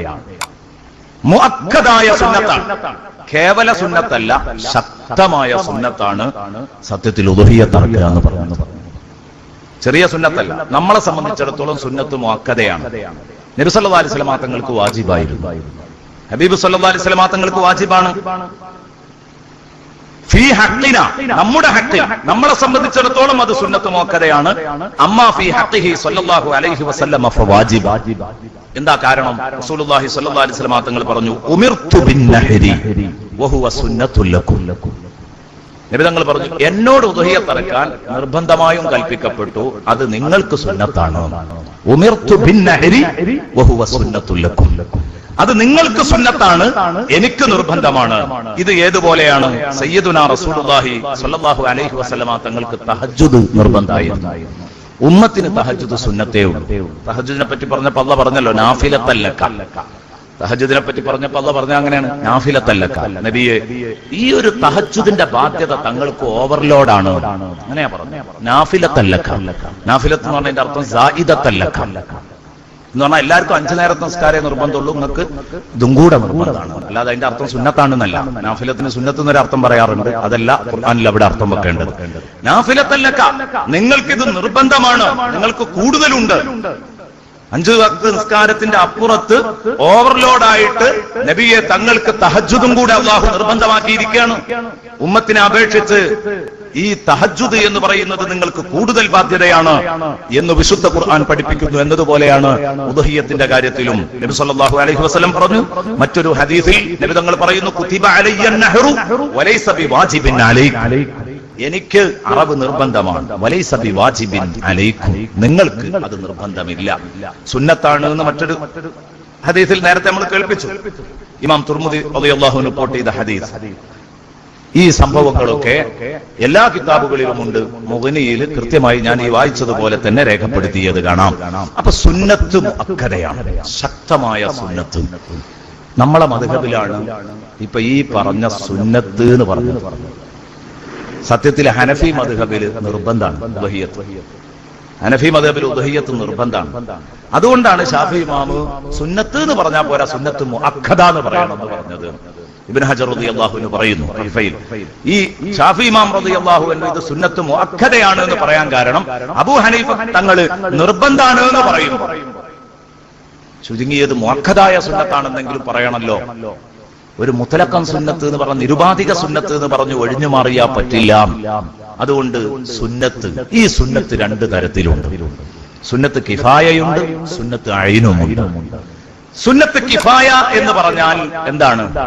ഇപ്പൊ ഫർദു കിഫായ ചെയ്താൽ അത് ചെയ്തവരും ചെയ്യാത്തവരും 2 കൂട്ടരുടെയും ഫർദു കിഫായ വീടും. ഉദാഹരണത്തിന്, ഒരു മഹലിൽ ഒരാൾ മരിച്ചു, അയാളുടെ മയ്യത്ത് സംസ്കരണം നടത്തല്, മയ്യത്ത് നിസ്കരിക്കല്, മയ്യത്ത് സംസ്കരണം നടത്തല്, ഇതൊക്കെ എന്താണ്? മരണാനന്തര ക്രിയകളൊക്കെ ചെയ്യാന്ന് പറഞ്ഞത് അത് ഫർദ് കിഫായിയാണ്. ആ നാട്ടിൽ ആരും ചെയ്തില്ലെങ്കിൽ എല്ലാവരും കുറ്റക്കാരായി, ആരോ 1-2 ആൾ ചെയ്താൽ എല്ലാവരും കുറ്റത്തിന് ഒഴിവായി. എന്നതുപോലെ ഒരു വീട്ടിൽ ആ വീട്ടുനാഥൻ ഉദ്ഹിയ്യത്ത് അറത്താൽ എന്തുകൊണ്ട് നിങ്ങൾ ഉദ്ഹിയ്യത്ത് അറത്തില്ല ബലിപെരുന്നാളായിട്ട് എന്ന ആക്ഷേപം ആ കുടുംബത്തിനെ തൊട്ടൊഴിവാകും. അതാണ് സുന്നത്ത് കിഫായ എന്ന് പറയാം. ആ ആക്ഷേപം ആ കുടുംബത്തെ തൊട്ടൊഴിവാകും. അല്ലാതെ എന്തല്ല, ഒരിക്കലും ഇവർക്കൊക്കെ ഉദ്ഹിയ്യത്ത് അറത്ത കൂലി കിട്ടുന്നല്ല. അതിപ്പോ ഇനി പങ്ക് ചേർന്നാൽ കിട്ടുമോ? മുറ്റത്തിട്ട് അറക്കാതെ പങ്ക് ചേർന്നാൽ കിട്ടുമോ? 7-1 പങ്ക് ചേർന്നാൽ കിട്ടും. 7-1 പങ്ക് ചേർന്നാലും അത് കിട്ടും. ഏത്? സുന്നത്ത് കിഫായ എന്ന് പറഞ്ഞാൽ എന്തുകൊണ്ട് നിങ്ങൾ അറത്തില്ല എന്നുള്ള ആ ചോദ്യം പോയി. അതുകൊണ്ടാണ് കിതാബുകളിലൊക്കെ പ്രത്യേകിച്ച് എഴുതിയത്, അവന്റെ വീട്ടുകാർ കുറെ കൂടുതലുണ്ടെങ്കിൽ അവിടെ സുന്നത്ത് കിഫായ ആയിട്ടാണ് അതിനെ പരിഗണിക്കുന്നത്. എന്ന് പറഞ്ഞാൽ ഒരാൾ ചെയ്താൽ മതി, ബാക്കിയുള്ളവരൊക്കെ ഈ ആക്ഷേപത്തിന് ഒഴിവാകുന്ന അർത്ഥം. കാരണം 7 വരെയല്ലേ. അതേസമയം 7-ൽ താഴെ ആളുകളോ 7 വരെയോ ആണെങ്കിൽ എല്ലാവർക്കും ഉദ്ഹിയ്യത്തിന്റെ കൂലി തന്നെ കിട്ടും. എങ്ങനെ? ഒരു മൃഗത്തെ മുഴുവൻ അറക്കണോടത്ത് ഓരി കൂടിയാൽ കിട്ടൂല. പക്ഷെ ഈ ഓഹരി കൂടിയത് കൊണ്ട് എന്ത് ചെയ്യാം? നേരത്തെ പറഞ്ഞതുപോലെ സുന്നത്ത് കിഫായ എന്ന് പറഞ്ഞ, അതായത് ത്വലബ്, അറക്കണമെന്ന തേട്ടം, നിങ്ങൾ ഉദഹിയത്ത് അറക്കണമെന്ന തേട്ടം, ആ ആവശ്യം, അള്ളാഹുവിന്റെ ഭാഗത്തു നിന്നുള്ള ആ ആവശ്യം അവൻ നിർവഹിച്ചു എന്ന് പറയാം. കുടുംബനാഥൻ അറുത്താൽ മതി, എന്നാലും അത് പൂർത്തിയാകും എന്ന് പണ്ഡിതന്മാര് പ്രത്യേകിച്ച് രേഖപ്പെടുത്തി വെച്ചത് കാണാം. ആരെങ്കിലും ഒരാൾ ആ കൂട്ടത്തിൽ ചെയ്താൽ ബാക്കിയുള്ളവരൊക്കെ അതിൽ നിന്ന്, ആ പറഞ്ഞ വിഷയത്തിൽ നിന്ന്, ആ ത്വലബിൽ നിന്ന് ഒഴിവായി എന്ന് പ്രത്യേകം ഉണർത്തുന്നു. ഇതില്ലെങ്കിൽ ഓരോരുത്തരും ഉദഹിയത്ത് അറക്കുകയാണെങ്കിൽ അതിനാണ് സുന്നത്ത് ഐന് എന്ന് പറയുന്നത്. വൈയക്തിക സുന്നത്താണ് എന്ന് പറഞ്ഞാൽ ശരിക്കും ഉദഹിയത്ത് അറുത്ത കൂലി ഓരോരുത്തർക്കും കിട്ടണമെങ്കിൽ, ഇത് ഞാൻ ഇങ്ങനെ തന്നെ പറഞ്ഞത്, അത് കൃത്യമായി മനസ്സിലാക്കാഞ്ഞാൽ ഒരു അഹ്ലു ബൈത്തിനെ തൊട്ട് 7-ലധികം ആളുണ്ടെങ്കിലും ഒരു മൃഗം തന്നെ മതിയാകും എന്നൊക്കെ പറഞ്ഞ ആ മതിയാകൽ എന്താന്ന് മനസ്സിലാക്കണം. എന്താണ് ഈ ഓവറുള്ള ആളുകൾക്ക്, അല്ലെങ്കിൽ ഇയാളെ മാത്രം നിയ്യത്താക്കി അർത്ഥതെങ്കിൽ മറ്റുള്ളവർക്കൊക്കെ ആ ത്വലബില്ലാതെയാവുമെന്നാണ്.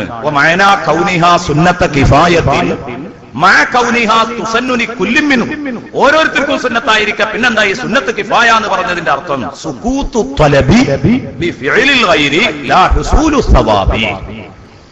ഒരാരെങ്കിലും ഒരാൾ ചെയ്താൽ എല്ലാവരെ തൊട്ടും കുറ്റം ഒഴിവാകുമെന്നാണ് ആ പറഞ്ഞത്. അല്ല, എല്ലാവരെ തൊട്ടും തേട്ടം ഒഴിവാകുമെന്നാണ് ആ പറഞ്ഞത്. അറക്കണമെന്ന തേട്ടം ഒഴിവാകുമെന്നാണ്. ലാ ഹുസൂലു സവാബി, പ്രതിഫലം ലഭിക്കും എന്നല്ല. ലിമല്ലം യഫ്അൽ, ചെയ്യാത്ത ആൾക്കും കൂടെ അതിന് പ്രതിഫലം കിട്ടും എന്നല്ല ഈ പറഞ്ഞത്. തുഹ്ഫയിൽ ഇബ്നു ഹജർ റളിയല്ലാഹു അൻഹു ഇത് വിശദീകരിച്ചുകൊണ്ട് പറഞ്ഞു. എന്നാൽ ഇനി ഒരു കാര്യം അവിടെ, നമുക്ക് നമ്മുടെ കുടുംബക്കാർക്ക്, നമ്മളിപ്പോ ഒരു ഓഹരിയിലേ ചേരുന്നുള്ളൂ. ഇപ്പൊ ഞാൻ 7-1 പങ്കുചേരാണ്. എന്റെ കുടുംബക്കാരെ എനിക്ക് ആ കൂട്ടത്തിൽ പങ്കു ചേർക്കണമെന്ന് എനിക്കൊരു പൂതി. എന്നാൽ ഈ കൂലിയിൽ അവരെ ഉൾപ്പെടുത്താൻ വല്ല മാർഗമുണ്ടോ? പണ്ഡിതന്മാർ ചർച്ച ചെയ്യുന്നു. വകുപ്പുണ്ട്. അതെന്താ? ഈ ഉദഹിയത്ത് അർത്ഥത്തിന്റെ ശേഷം നിയ്യത്തിലല്ല, നിയ്യത്തിൽ അവരുടെ ഉദഹിയത്ത് നിയ്യത്ത് ചെയ്യരുത്. കാരണം 7-1 പങ്കു ചേർന്നാൽ ഒരാൾക്കേ പോവുള്ളൂ. പിന്നെ 2-3 ആളെ അങ്ങോട്ട് കയറ്റിക്കൊണ്ടുവരാൻ ഒരു ചാൻസും ഇല്ല. പക്ഷെ ഞാൻ 7-1 പങ്കു ചേർന്ന് ഉദഹിയത്ത് അർത്ഥത്തിൽ ഞാൻ കരുതാണ്, എന്റെ കുടുംബത്തിനും കൂടെ എനിക്ക് നീ തരാൻ കരുതിയ സവാബ്, അതിന്റെ മിസ്ല് സവാബ്, ഇതിന്റെ തത്തുല്യ പ്രതിഫലം എന്റെ കുടുംബത്തിനും കൂടെ കൊടുക്കണേ എന്ന് പറഞ്ഞിട്ട് സവാബിൽ അവരെയും കൂടെ കൂറാക്കാൻ ഞാൻ ഉദ്ദേശിക്കുകയാണെങ്കിൽ, അവർക്കും കൂടെ അത് ഹദിയ ചെയ്യുകയാണെങ്കിൽ, ഇതിന്റെ മിസ്ല് സവാബ് ഹദിയ ചെയ്താൽ അവിടെ കിട്ടുമല്ലോ. അങ്ങനെ ഒരു ഹിക്മത്തുണ്ടല്ലോ എന്ന് പണ്ഡിതന്മാർ പറയുമ്പോൾ അവിടെ ചെറിയ ഒരു അഭിപ്രായ വ്യത്യാസമുണ്ട്. ഇമാം റംലി റളിയല്ലാഹു അൻഹു പറഞ്ഞു, ജീവിച്ചിരിക്കുന്നവർക്കും മരിച്ചുപോയവർക്കും അങ്ങനെ ഇഹ്ദാ ചെയ്യാവുന്നതാണ്. ഇമാം ഇബ്നു ഹജർ റളിയല്ലാഹു അൻഹു തുഹ്ഫയിൽ പ്രത്യേകം രേഖപ്പെടുത്തി, മരിച്ചവർക്ക് അങ്ങനെ ഇഹ്ദാ ചെയ്യാം, ജീവിച്ചിരിക്കുന്നവർക്ക് അങ്ങനെ ഇഹ്ദാ ചെയ്യണ്ട എന്ന് പറഞ്ഞാൽ അതൊരു ഖിലാഫാണ്. റംലി ഇമാം ഇബ്നു ഹജർ റളിയല്ലാഹു അൻഹു രണ്ടുപേരും നമ്മളെ സംബന്ധിച്ചിടത്തോളം, ഷാഫി മദ്ഹബിനെ സംബന്ധിച്ചിടത്തോളം ഒരേ കനത്തിലാണ് ന്യായമായി നിലകൊള്ളുന്നത്. എല്ലാവർക്കും അറിയാം. പിന്നീട് ഇൻഷാ അല്ലാഹ് ചർച്ച ചെയ്യുകയാണെങ്കിൽ അപ്പൊ അവിടുന്ന് അങ്ങോട്ട് പറയാം. ഇപ്പൊ ഞാൻ അതിന്റെ വിഷയം പറഞ്ഞു എന്ന് മാത്രം. ഏതായാലും സുന്നത്ത് ഇവിടെ ഈ പറഞ്ഞിടത്ത് ഇങ്ങനെ മിസ്ല് സവാബ് ഇഹ്ദാ ചെയ്യാൻ, അപ്പൊ ഏറ്റവും ചുരുങ്ങിയത് എന്ത് നടക്കും? എന്റെ വാപ്പ മരിച്ചുപോയിട്ട് എന്റെ വാപ്പാക്ക് ഞാൻ അർത്ഥ ഈ ഉദഹിയത്തിന്റെ മിസ്ല് സവാബ് ഞാൻ ഹദിയ ചെയ്യുന്നുവെങ്കിൽ എന്തായാലും അത് കിട്ടും. അതിപ്പോ ഖിലാഫില്ലാതെ കിട്ടും. ഹയ്യിന്റെ കാര്യത്തിൽ, ജീവിച്ചിരിക്കുന്ന ആളുടെ കാര്യത്തിൽ അഭിപ്രായ വ്യത്യാസമുണ്ട്. അപ്പൊ അതുകൊണ്ട് മരിച്ചവർക്കെങ്കിലും നമുക്ക് അങ്ങനെ ചെയ്യാലോ, മരിച്ചവർക്കെങ്കിലും നമുക്ക് അങ്ങനെ ചെയ്യാം. മാത്രമല്ല, മരിച്ചവർക്ക് ഉദഹിയത്ത് അറക്കാൻ അങ്ങനെ വകുപ്പുള്ളൂ. തുഹ്ഫയിൽ കൃത്യമായി രേഖപ്പെടുത്തിയിട്ടുണ്ട്, എല്ലാ കിതാബിലും ഉണ്ട്. ഞാൻ തുഹ്ഫ പറഞ്ഞാൽ പിന്നെ നമുക്ക് എങ്ങോട്ടും പോകണ്ടല്ലോ എന്ന് കരുതിയിട്ട, മറ്റൊന്നും ആലോചിക്കണ്ട. ലാ തദ്ഹിയത അൻ മയ്യിത്തിൻ ഇല്ലാ അൻ യൂസിയ, മയ്യത്തിനെ തൊട്ട് ഉദഹിയത്ത് അറക്കണമെങ്കിൽ വസിയ്യത്ത് വേണം. ഇപ്പോ ഒരു 4-5 ദിവസം മുമ്പ് ഒരാൾ വിളിച്ചിട്ട് പറഞ്ഞു, ഉസ്താദേ ഞങ്ങളെ ഉമ്മ ഒരു മാസം മുമ്പ് മരണപ്പെട്ടു, വലിയൊരുനാളൊക്കെ ആണല്ലോ വരുന്നത്, ഞങ്ങൾക്ക് ഉമ്മാക്കും വേണ്ടി നല്ലൊരു ഉദഹിയത്ത് അറക്കാൻ പൂതിയുണ്ട്, പറ്റുമോന്ന് ചോദിച്ചു. ഞാൻ അദ്ദേഹത്തോട് ചോദിച്ചു, നിങ്ങളെ ഉമ്മ വസിയ്യത്ത് ചെയ്തിരുന്നോ എനിക്ക് വേണ്ടി ഉദഹിയത്ത് അറക്കണം? ഇല്ല, വസിയ്യത്തൊന്നുമില്ല ഉസ്താദേ, ഞങ്ങളെ വകയായിട്ട് ചെയ്യാം. പറ്റൂലെന്ന്. കാരണം എന്താ? കൃത്യമായിട്ട് പറഞ്ഞിരിക്കുന്നു പറ്റൂല. വസിയ്യത്ത് ചെയ്ത് ഏൽപ്പിച്ചെങ്കിൽ മാത്രമേ, കാരണം ഉദുഹിയത്ത് എന്ന് പറഞ്ഞാൽ ഫിദാഉൻ അനിൻ നഫ്സ്, സ്വന്തം ശരീരത്തെ തൊട്ടുള്ള സമർപ്പണമാണ്. അതിന് ഇതിനില്ലാതെ സമ്മതമല്ലാതെ പറ്റൂല. വാജിബാണെങ്കിൽ പോലും പറ്റൂല. ഇബ്നു ഹജർ റളിയല്ലാഹു അൻഹു പറഞ്ഞത് എങ്ങനെ? വാപ്പ പറഞ്ഞു നേർച്ചയാക്കി, അടുത്ത ബലിപെരുന്നാളിന് ഞാനൊരു ഉദുഹിയത്ത് അറക്കുന്നു നേർച്ചയാക്കി. നേർച്ചയായല്ലോ, വാജിബായി. പക്ഷെ അതുപോലും ഈ മക്കൾക്ക് നിർവഹിക്കാൻ പറ്റൂല. വസിയ്യത്തില്ലെങ്കിൽ, നിങ്ങളത് ചെയ്തുകൊണ്ടെന്ന് വസിയ്യത്തില്ലെങ്കിൽ, ചെയ്യണമെന്ന് വസിയ്യത്തില്ലെങ്കിൽ മക്കൾക്ക് ചെയ്യാൻ പാടില്ല. ഇബ്നു ഹജർ റളിയല്ലാഹു അൻഹു പറഞ്ഞു വഇൻകാനത്തു വാജിബത്തൻ ബിഖിലാഫിൽ ഹജ്ജി, ഹജ്ജിനെതിരായിട്ട്, കഫാറത്തിനെതിരായിട്ട്. ഇപ്പൊ നോമ്പിന്റെ മുദ്ദൊക്കെ കൊടുക്കാണ്ടെങ്കിൽ കഫാറത്ത്, അതൊക്കെ എന്ത് ചെയ്യണം? വാപ്പാക്ക് വേണ്ടി നമ്മൾ കൊടുത്തു വീട്ടണം. ഹജ്ജ് നിർബന്ധം ഉണ്ടെങ്കിൽ വീട്ടണം. അതൊക്കെ നമ്മൾ ചെയ്യേണ്ടതാണ്. അതല്ലാതെ ഉദുഹിയത്ത് വാപ്പാനെ തൊട്ട് അറക്കാൻ പറ്റൂല. ഇപ്പൊ ഇതിന്റെ മർമ്മം പറയുന്നിടത്ത് പ്രധാനമായി വരുന്നത് അതൊക്കെ ചെയ്യലുണ്ട്. പലരും മരിച്ചോർക്ക് വേണ്ടി ഉദുഹിയത്ത് അറക്കലുണ്ട്, കാരണം കൂലി കിട്ടും. അപ്പൊ എന്നവിടെ എന്ത് ചെയ്യണം? നേരത്തെ പറഞ്ഞ മസലയാണ് ഇവിടെ ചെയ്യേണ്ടത്. എന്തിനങ്ങനെ ബുദ്ധിമുട്ടാകുന്നത്? ഇബ്നു ഹജർ റളിയല്ലാഹു അൻഹു പറഞ്ഞു, നിങ്ങൾ മിസ്ലു സവാബി ഹിദാവ് ചെയ്തോളൂ, ഇത്ര എളുപ്പം. നിങ്ങൾക്ക് ഉദുഹിയത്ത് അറക്കുക, എന്നിട്ട് അതിന്റെ തുല്യ പ്രതിഫലം, ഒട്ടും ചുരുങ്ങൂലല്ലോ, നിങ്ങൾക്കും കിട്ടും വാപ്പക്കും കിട്ടും. അതിന്റെ പ്രതിഫലം നിങ്ങൾ സ്വതക്ക ചെയ്തിട്ട് അതിന്റെ മിസ്ലു സവാബ് വാപ്പയിലേക്ക് എത്തിക്കണം എന്ന് പറയാം. നിങ്ങൾ ഫാത്തിഹ ഓതിയിട്ട് അതിന്റെ മിസ്ലു സവാബ് വാപ്പയിലേക്ക് എത്തിക്കണം എന്ന് പറയാം. ഇതേ രൂപത്തിൽ തന്നെ നിങ്ങൾ അർത്ഥ ഉദഹിയത്തിന്റെ തത്തുല്യ പ്രതിഫലം വാപ്പാക്ക് കൊടുക്കണം എന്ന് പറയാം. ഇനി വസിയ്യത്തോടുകൂടെ ഒരു മയ്യത്തിനെ തൊട്ട് ഉദഹിയത്ത് അറുത്താൽ ശ്രദ്ധിക്കണം. നേർച്ചയുടെ ഉദഹിയത്തിന്റെ ഹുക്കുമാണത്. വസിയ്യത്തുണ്ട് വാപ്പായുടെ, വസിയ്യത്തുണ്ടായാ പറ്റും. അതിന്റെ ഉദാഹരണമാണ് സയ്യിദുനാ റസൂലുള്ളാഹി സ്വല്ലല്ലാഹു അലൈഹി വസല്ലമ തങ്ങൾ വസിയ്യത്ത് ചെയ്ത് ഏൽപ്പിച്ചു അലി ഇബ്നു അബീ ത്വാലിബ് റളിയല്ലാഹു അൻഹുവിനെ, എനിക്ക് വേണ്ടി നിങ്ങൾ ഉദഹിയത്ത് അറക്കണം. അലി റളിയല്ലാഹു അൻഹു എല്ലാ കൊല്ലവും 2 ഉദഹിയത്ത് അലി റളിയല്ലാഹു അൻഹുവിന് 2 ആടുകൾ അറക്കും, റസൂലുള്ളാഹിക്ക് വേണ്ടിയും 2 ആടുകൾ അറക്കും. എന്നിട്ട് അലി റളിയല്ലാഹു അൻഹു പറയാറുണ്ടായിരുന്നത്രേ, വസാനി ഔസാനി റസൂലുള്ളാഹി സ്വല്ലല്ലാഹു അലൈഹി വസല്ലമ ബിഹാ, മുത്തുനബി ഉദഹിയത്ത് കൊണ്ട് എന്നോട് കൽപ്പിച്ചിട്ടുണ്ട്. ഫഅമ്മാ അന ഉദഹി അൻഹു അബദാ. ഇതിനാണ് പറയുന്നത്. എല്ലാ കൊല്ലം അറക്കുമ്പോൾ പറയായിരുന്നത്രേ. എന്താ? മയ്യത്തിന് വസിയ്യത്തില്ലാതെ അറക്കാൻ പറ്റൂല എന്ന് മഹാന്മാർ തെളിവിച്ചത് മന. അല്ലെങ്കിൽ ഇതിങ്ങനെ പറയേണ്ടതില്ലല്ലോ. റസൂലുള്ളാഹി വസിയ്യത്ത് ചെയ്തുകൊണ്ടാട്ടോ ഞാൻ അറക്കുന്നത്, വസിയ്യത്ത് ചെയ്ത് ഏൽപ്പിച്ചുകൊണ്ട് ഞാൻ അറക്കന്നെ ചെയ്യും എന്ന് പറഞ്ഞിട്ട് ബഹുമാനപ്പെട്ട അലി ഇബ്നു അബീ ത്വാലിബ് റളിയല്ലാഹു അൻഹു അറത്തിരുന്നു റസൂലുള്ളാഹി സ്വല്ലല്ലാഹു അലൈഹി വസല്ലം തങ്ങൾക്ക് വേണ്ടി. അങ്ങനെ അർത്താൽ അവിടെ ശ്രദ്ധിക്കേണ്ട ഒരു കാര്യം കൃത്യമായിട്ട് രേഖപ്പെടുത്തിയിട്ടുണ്ട്. മുഗ്നയിലും തുഹ്ഫയിലും ഒക്കെ കാണാൻ കഴിയും. യജിബു തസദ്ദുഖു ബിജമീഇഹാ, അത് മുഴുവനും സദഖ ചെയ്യണം. ഒരു കഷ്ണം പോലും ഈ മകന് തിന്നാൻ അർഹതല്ലേ എന്ന് ഒരു സദസ്സൻ എന്നോട് ചോദിച്ചു, ഉസ്താദേ എന്ത് പരിപാടിയാ ഈ മകന് വാപ്പാക്ക് വേണ്ടി ഇങ്ങനെ വലിയൊരു മൃഗത്തെ ഉദഹിയത്ത് അറുത്തിട്ട് ആ മകൻ ഒന്നും തിന്നാൻ പറ്റൂലേ? പറ്റൂല. ഒരു കഷ്ണവും മകന് തിന്നാൻ പറ്റൂല. അതിലൊരു പൊതിയും മുതലാളിമാർക്ക് കൊടുക്കാനും പറ്റൂല. ഒക്കെ ഫുഖറാ മസാക്കീന് മാത്രമേ അത് കൊടുക്കാൻ പറ്റൂ. ഉദഹിയത്തിന്റെ മസ്രിഫിലേക്ക് മാത്രമേ അതിനെ തിരിക്കാൻ പറ്റുള്ളൂ. ഉദഹിയത്ത് കൊടുക്കേണ്ട അവകാശികൾക്കാണ് അത് കൊടുക്കേണ്ടത്, അല്ലാത്തടത്ത് പറ്റൂല. ഏതുപോലെ നിർബന്ധമായ നേർച്ചയാക്കിയ ഉദഹിയത്തിന്റെയും ഹുക്ം ഇങ്ങനെ തന്നെയാണല്ലോ. നേർച്ചയാക്കിയ ഉദഹിയത്തിന്റെയും ഹുക്ം ഇങ്ങനെ തന്നെയാണ്. അത് മുഴുവനും വിതരണം ചെയ്യണം. അതെന്നെ ഫുഖറാ മസാക്കീൻ തന്നെ കൊടുക്കണം. മുതലാളിമാർക്ക് കൊടുക്കാൻ പറ്റൂല, അയാൾ ഉപയോഗിക്കാനും പറ്റൂല. ഇപ്പൊ ഇതും പലരും മനസ്സിലാക്കാതെ പോകുന്ന ഒന്നാണ്. വസിയ്യത്തുണ്ടെങ്കിലേ അറക്കാവൂ എന്ന് മനസ്സിലാക്കിയവരും വസിയ്യത്തുണ്ട് അതിന്റെ പേരിൽ അറക്കുകയാണെങ്കിൽ തന്നെ അവരുടെ വീട്ടിൽ അതിൽ നിന്ന് എടുക്കാറുണ്ട്, ഭക്ഷിക്കാറുണ്ട് എന്നതാണ് പല നാടുകളിലും അന്വേഷിച്ചിട്ട് കിട്ടുന്ന വിവരം. ചെയ്യരുത്. നിർബന്ധമായും മുഴുവൻ ദാനം ചെയ്യണം എന്നതാണ് ഈ വിഷയത്തിൽ പണ്ഡിതന്മാർ നമ്മളെ പഠിപ്പിച്ചിട്ടുള്ളത്. അതുകൊണ്ട് ഒരിക്കലും നമ്മൾ ഈ വിഷയത്തിലൊന്നും വീഴ്ച വരുത്താതിരിക്കുക, കാര്യങ്ങൾ കൃത്യമായി പഠിക്കുക. ഇനി ഈ ഉദഹിയത്ത് അറക്കുന്ന വ്യക്തി, അയാളുടെ ഷർത്തുകൾ എല്ലാവർക്കും അറിയാം. ഒന്ന്, അയാൾ കഴിവുള്ള ആളായിരിക്കണം. ഇത് ഇയാൾക്ക് സുന്നത്താവണമെങ്കിൽ കഴിവുള്ള ആളായിരിക്കണം, സ്വതന്ത്രനായിരിക്കണം, അടിമക്കില്ല, കഴിവുള്ള ആൾക്കുണ്ട് ഉദഹിയത്ത് അറക്കുക എന്നുള്ളത്. ഈ കഴിവ് എന്ന് പറഞ്ഞാൽ എത്രയാ? കഴിവ് എന്ന് പറഞ്ഞാൽ പെരുന്നാൾ ദിവസത്തിന്റെ രാത്രിയും പകലും അവനും അവൻ ചെലവെടുക്കൽ നിർബന്ധമായവരുടെയും ബാധ്യത കഴിച്ചു ബാക്കി അവന്റെ കയ്യിൽ ഉദഹിയത്ത് അറക്കാൻ ഒക്കുന്ന വല്ലതുമുണ്ടെങ്കിൽ അയാൾ ഉദഹിയത്ത് അറക്കണം. അയാൾ ഉദഹിയത്ത് അറക്കണം. നമ്മളെ ഫിത്ർ സക്കാത്തിന്റെ ഒക്കെ മസല പറയുമ്പോൾ ഫിത്ർ സക്കാത്ത് നിർബന്ധമാണ്, ഇത് സുന്നത്താണ് എന്ന് മാത്രം.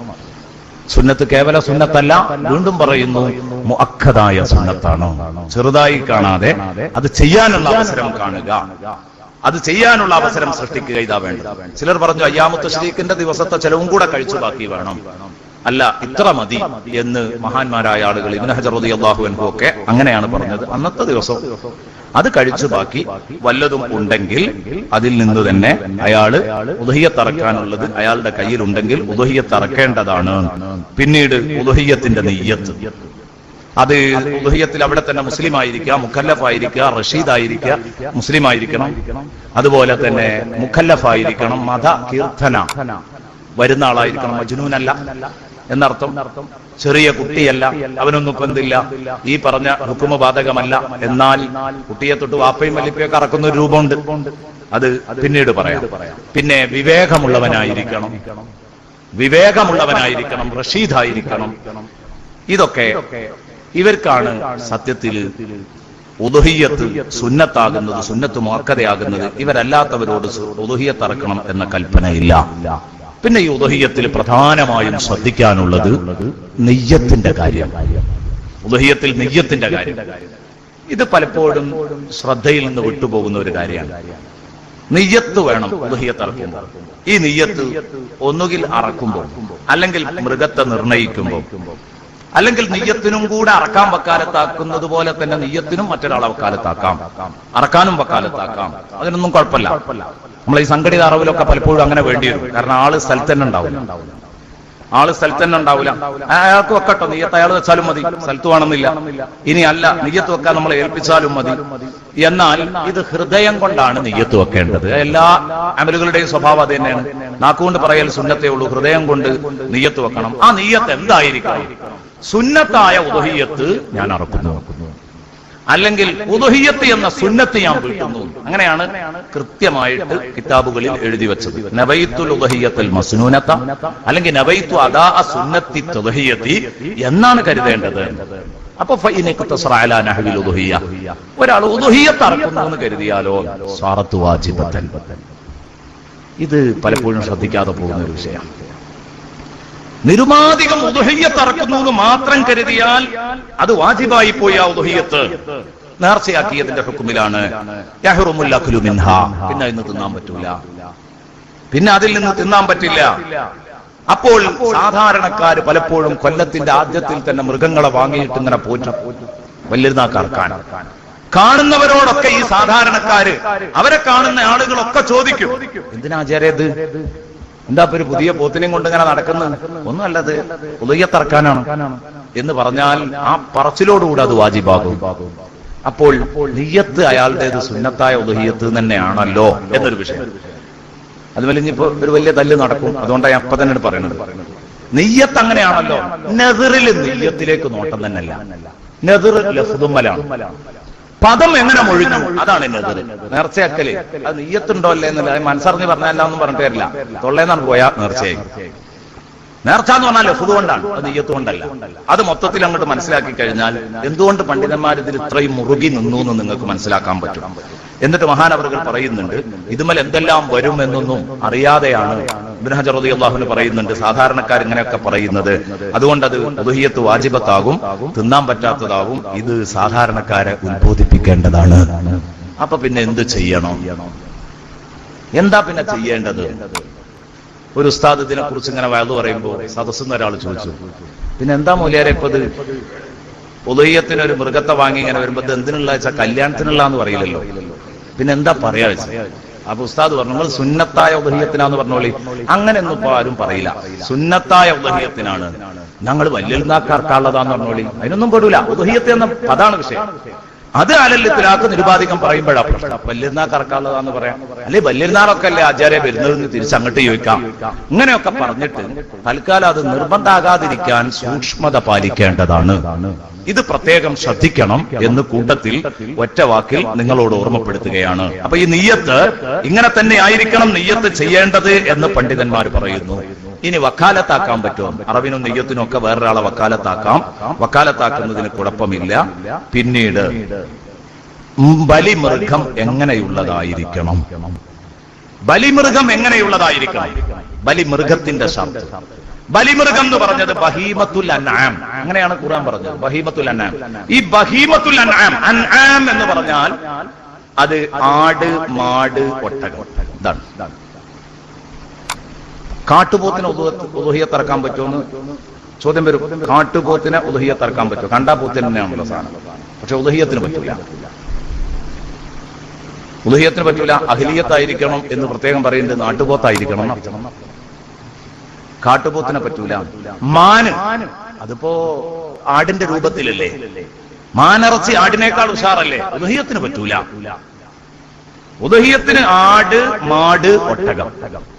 ആട്, മാട്, ഒട്ടകം, ഇതാണ് ഉദുഹിയ്യത്തിനുള്ളത്. അതിലിപ്പോ ഒട്ടകം നമ്മുടെ സാഹചര്യത്തിൽ അത്ര പ്രസക്തല്ല. നമ്മൾ കൂടുതലായിരുന്നു ചർച്ച ചെയ്യും വേണ്ട. ഒട്ടകത്തിന് 5 വയസ്സാവണം. പിന്നെ തീരെ ചർച്ച ചെയ്യാതെ പോകും വേണ്ട. കാരണം കഴിഞ്ഞ കൊല്ലം കോട്ടക്കല് ഒട്ടകത്ത് ഉദുഹിയ്യത്ത് അറുത്തു. മലപ്പുറം ജില്ലയിൽ കോട്ടക്കല് ഉദുഹിയ്യത്ത് അറുത്തിട്ടുണ്ട് കഴിഞ്ഞ കൊല്ലം.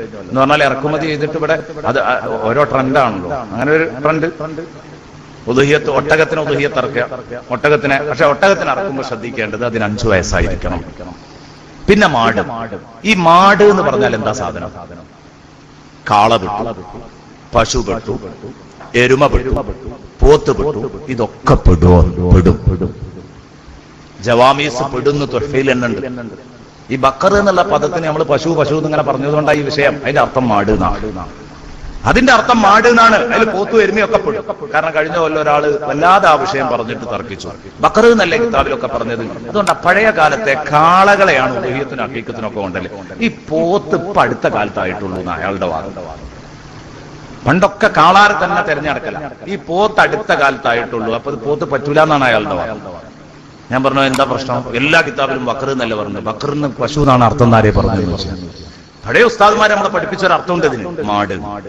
അതങ്ങനെ ആയതുകൊണ്ടാണ് ഇതും ജവാമീസും കടക്കും എന്ന് തൊഫയിൽ എഴുതിയത്.